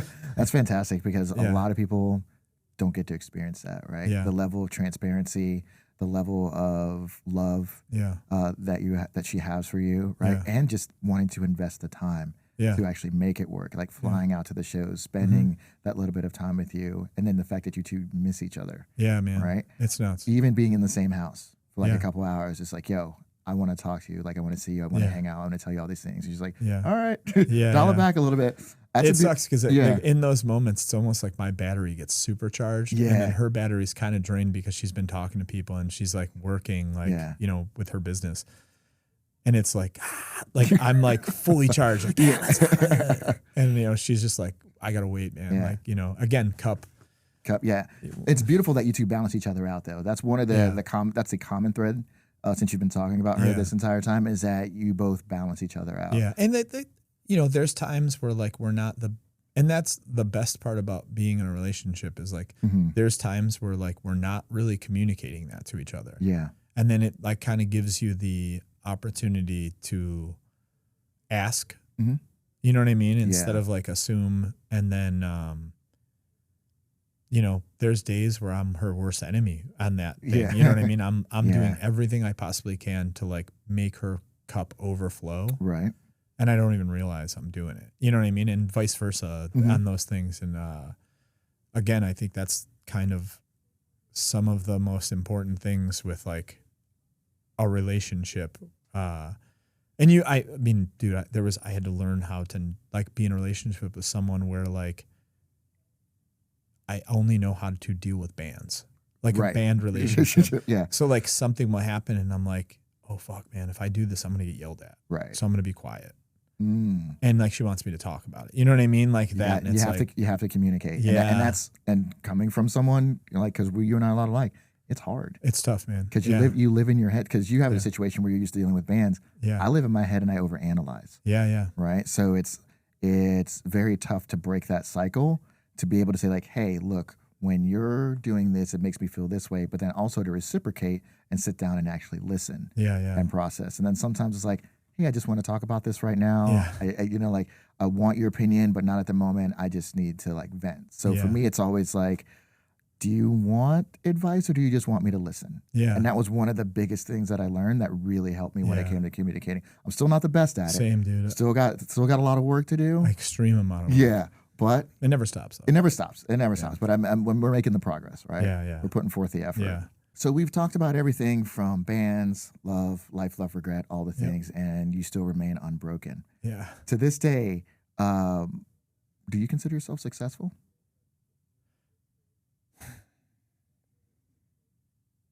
I think that success is one of those things that's like I think it's like an everlasting growth thing. And I think that it like there's caveats. Right. You know what I mean? There's like caveats to it. In music, I think I'm successful. Wrestling, I think I'm successful. As a human being, Yeah. I'm so far from successful. Successful, I yeah. want to feel more successful as like being me, you know, and I'm just learning it. You know Yeah. what I mean? Like it's crazy. At 48, I'm things happen constantly where I stumble, and I think that like the gracefulness is the success part of it. Right. When you can be successful, you're successful at being graceful to yourself and being like, yeah, I fucked up. Like, okay, let's not do that again. Yeah. You know, and you know, sometimes I do it again, and I do it again, and I do it again, Yeah. and I do it again, and I do it again. And that's the thing. I think that like as being Andy and like understanding that, I don't think I'm doing a bad job Right. at all. I think that I leave a lot of things on the table Yeah. because of just not understanding that there was more to me. Right. You know what I mean? Yeah. Like that's the thing. And like, but it's also nice when you do have those breakthroughs and you can go, fuck yeah, man. Like that's a huge win right there. Right. Yeah, I think that's, you know, again, I think that success is one of those things where there's caveats to Right. it. You know what I mean? And like, you know, I would love to be more successful as a partner. I would love to be more successful in like understanding like life outside of like music. Yeah. I guess like entertainment or art. You know what I mean? Like I'm so creative. That's the thing is That's like very true. I think of creativeness first, and sometimes that's not the best way to communicate. Right. You can't really give analogies for everything. And have Boy, do people I know it. understand like, oh yeah, like Yeah. you just gave me like an analogy about a watermelon, and like for some reason it's not making sense to me. Right. Like really? You're like, Like, weird. oh, I mean, it makes so much sense Yeah. to me. Communication's like the big one, man, where like I think I would love to be more successful in just communicating. Yeah. Like, you know what I mean? I would love to be able to like completely listen and like understand and be focused and like, Yeah. you know what I mean? Like, I think that's like focus is like a big one That's for huge. me Yeah. because it's almost like a Rolodex going off in my head at all times. I got a riff going. I got like, I'm thinking of like a weird wrestling thing from like 100 years ago. Yeah. You know what I mean? And it's just, I would love to be, I think that's like, yeah, I do think as a whole, I do think I'm a successful person. Gotcha. I think that like, I think anything that I do is very on brand for me. And I think that I'll always have a place in the things that I've done. Yeah. Right. You know what I mean? If it's regardless in some sort of wrestling aspect or music is just easy to me. I know that sounds like crazy, but like, I think with experience and stuff like that, I'm always learning. But like the learning part of that is like pretty easy to me because I can sit down and, you know, not figure something out. Obviously I'm not fucking John Mayer on guitar. You know what I mean? But, I think the lust, that's it right there. I think success is like still having the lust for life. Right. And as long as you still have that lust of life, regardless if you're a person who works at McDonald's or you're a person who plays in Imagine Dragons. Yeah. Like if you don't have lust for life, you're not successful because you're jaded or like thinking about like, should I, would I, what could have, yeah. Like, yeah. And like, you're thinking of the past and you're not thinking of the future. And I think that if you're always like, if you're just always have that like lust for living, Mm-hmm. that's success. Right. And you're able to like have something in your life that like you like get excited for. Yeah. That's like true success, because there's so many people who are shut off. You know what I mean? There's Completely closed, completely yeah. shut off. Yeah. And there's people who like retire and still think about work. You know what I mean? Yeah, Like it's wild to me. that's crazy. Yeah, like, it's dude, nuts. you've You're done. literally, you're done with it. Yeah. And you get to now like do whatever you want. And you're like still thinking about like, oh man, like I wish I could go back to work. Like what? But I wonder if the want to go back to work is because of the lack of options that they have moving forward based on what they wanted. Hear me out. When you're younger, you can do so much. Like we've gone on tour, Mhm. you know, before we were like 25, some of us before we're 30, we've seen like all of the 50 states Yeah. and some of Europe, right? A lot of people took the other path. They went to school directly. They went to work right after that. So the things that you wanted to do in your 20s and 30s, you no longer want to do them. Yeah. Or are you in a situation now that you're in your 60s and 70s, you're retired, you can't do them? Because I travel pretty extensively, right? Yeah. And I'm in Europe, and I see a lot of people that are up in age that are traveling, they're retired and stuff like that. But I also see how difficult it is for them to what's it called, navigate Yeah. narrow hallways in Europe, or Yeah. have to climb upstairs because there's not a lift, Yeah. things Yeah. like that. So I wonder if maybe that has a little bit to do with it, where it's just like, okay, I wanted to do these things, but I kind of can't, or I'm Yeah, very yeah. limited, you know, or I can't do it the way that I wanted to. Definitely. Yeah. Yeah. But then it's like, we got to find new things now. Yeah. Because you're a completely different person than Absolutely. you were 20, 40 years ago. Yeah. My parents, like, I was really proud of them. They both retired, Mhm. and I think they just took the time of like sitting on their ass. Yeah. And then it was like, all right, man, how long can you guys you've watched everything on Netflix at this point. They like bought an RV Yeah. and like literally just drove to Phoenix to see me and Hannah. Oh, sick. And it was like across country, Yeah.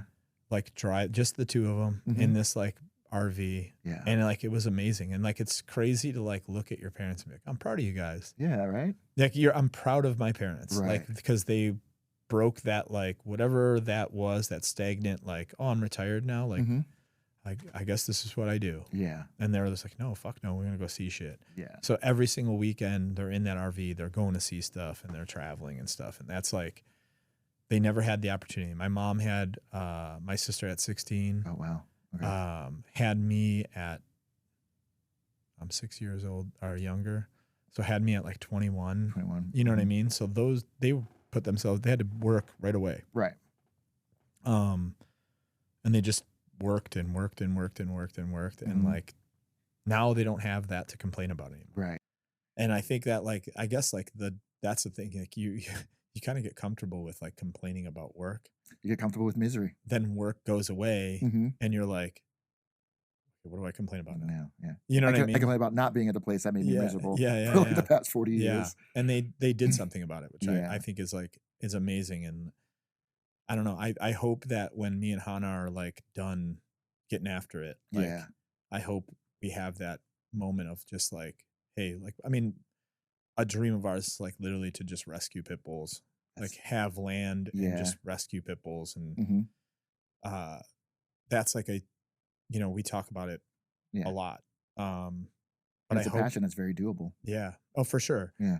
And I just hope that we get to a point where like we're not just getting after it. Yeah. You know what I mean? Where Mhm. we can actually slow down and go like that. But it's just that time period in your life where like you got to go, go, go, go, go. Yeah. You know, and like the wheels ain't off. They're not Not even yet. close to coming off. You know what I mean? Yeah. And that's the crazy thing is at 30, I felt like my wheels were coming off. Right. You know what I mean? And then like I adjusted and whatever I did, I figured some shit out.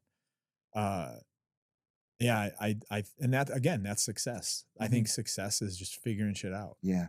and like being able to like, okay, man, I checked that off. Like that's cool. What's Yeah. next? What's the next passion? What's Yeah, the next and it doesn't project? always have. I think that's the thing too. Is like I think success is always like a lot of people think in monetary Of course. way. Right. Like, oh man, I made a lot of money doing this thing. I made a Mhm. lot doing this, and it's like also like you're like those little checks matter, dude. Like Mhm. they really do. And you have to like, oh man, like again, like finding Hana. Yeah.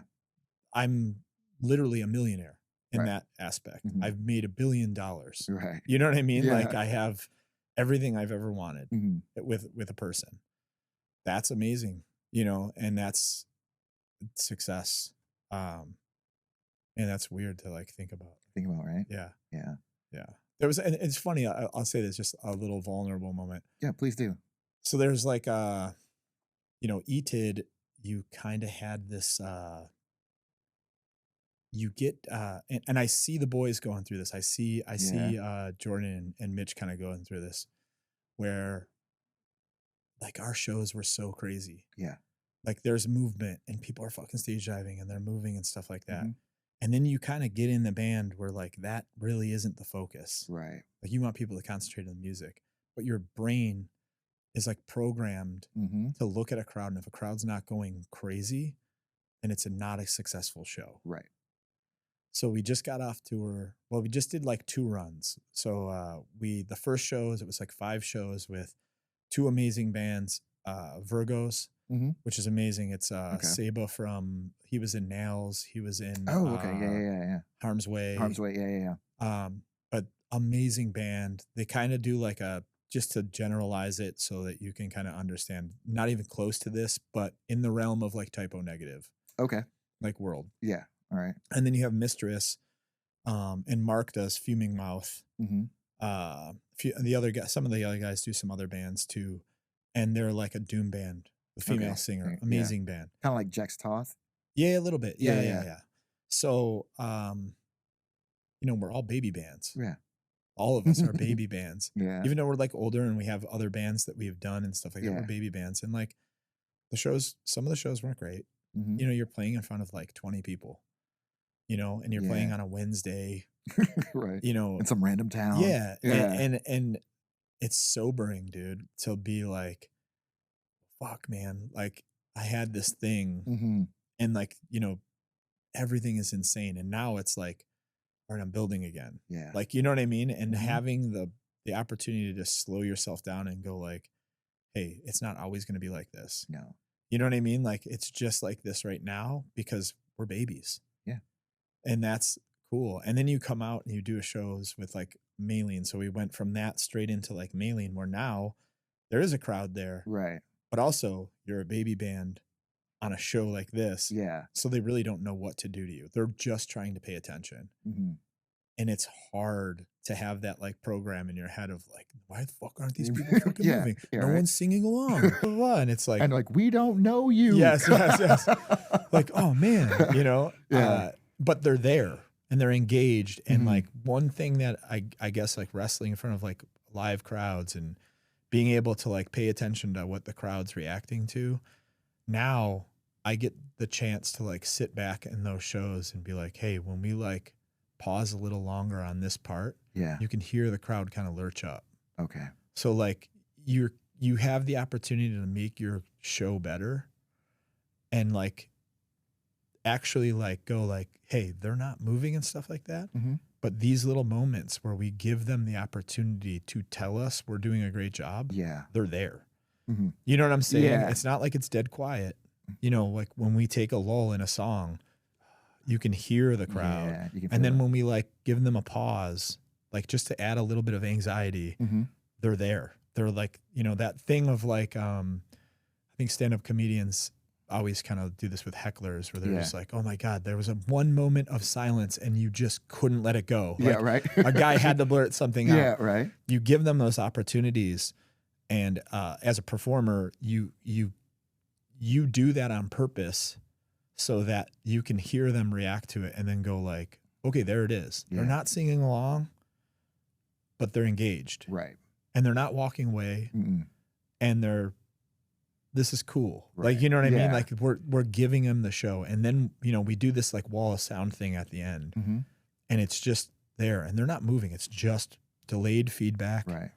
And they're not moving. They're there waiting for more. And then when we turn it off, they realize the show's done. Yeah. And the reaction that they're giving isn't the reaction of just like, yay, this band's done. Yeah. It's You know, it's like, fuck, I want more. Mm. And you can hear it like in the way they're like cheering. Yeah. You know what I mean? And it's like, fuck, we got them. And it's not like that. And it's a completely different way to program. Like you have to now, like, I have to settle myself down and go like that. And I've seen the guys in like Better Lovers have these like shows where they're fucking giving it all. They're running around on stage. They're fucking doing shit. And the crowd's just paying attention. Right. And then when it gets done, they're like, oh man, that was a shitty show. And it was like, but no one moved. Right. And when you gave them the opportunity, they were there. Right. And like, that's the thing, is like trying to like settle yourself down, take away the assumptions, which is a huge thing. Yes. With human beings. We assume everything. And like, I can't assume that a crowd is going to go crazy. Like Every Time I Die. Every Time I Die was a legacy band that had 10 albums. You know what I mean? And we took the time to like tour those albums. You know, we took a good 1.5 to 2 years, and then we wrote more music. You give them the opportunity to know the music, and like that with this, familiar with it. It's not. So like the only thing you have is right there. No one's walking away. You know what I mean? Yeah. The crowd is the same. And yesterday we had an opportunity to like, Gainesville was a weird crowd.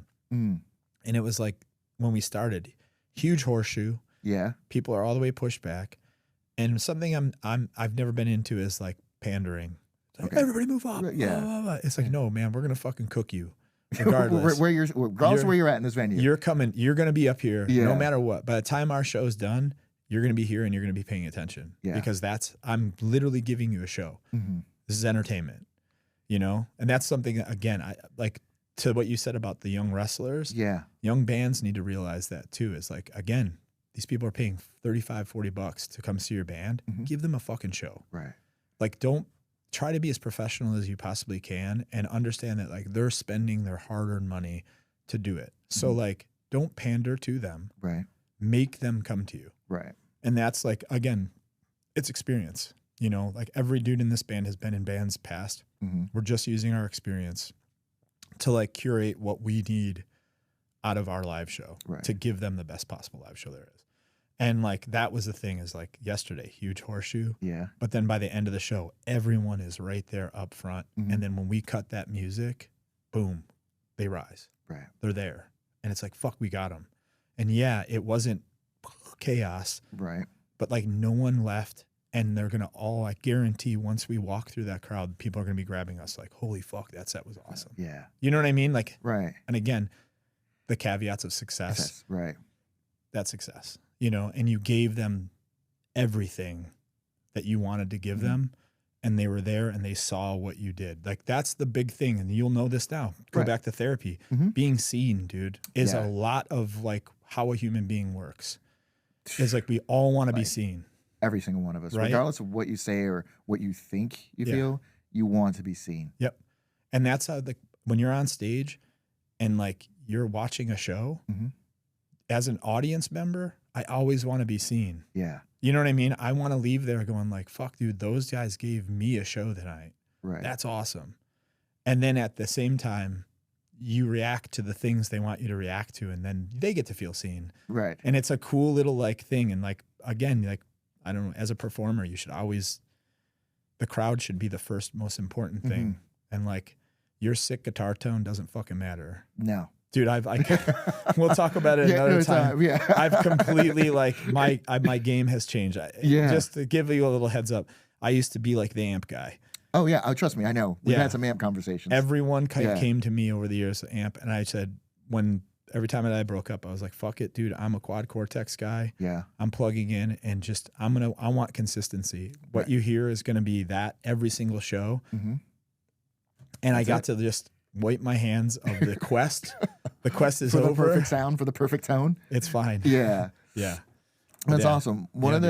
This conversation has been great. It's been amazing to catch up. And one of the things that I've noticed is there's a lot of themes that have run through. One of the main things is that you and I, but specifically you, obviously being the guest, rewiring how we think. 100%. Right? From how we think about life, how we think about relationships, to how we think about even music, and even presenting music. That's something that's been common throughout all the stories that we've talked about today. We've had to at this late age, at this old ass age of ours, Yeah. like rewire the way that we Yeah. think, right? Because there's never anything wrong with this. We were just wired differently, Yeah. right? Or outside stimuli hit us at an impressionable age and wired us a certain way, and now we're undoing that Yeah. learn.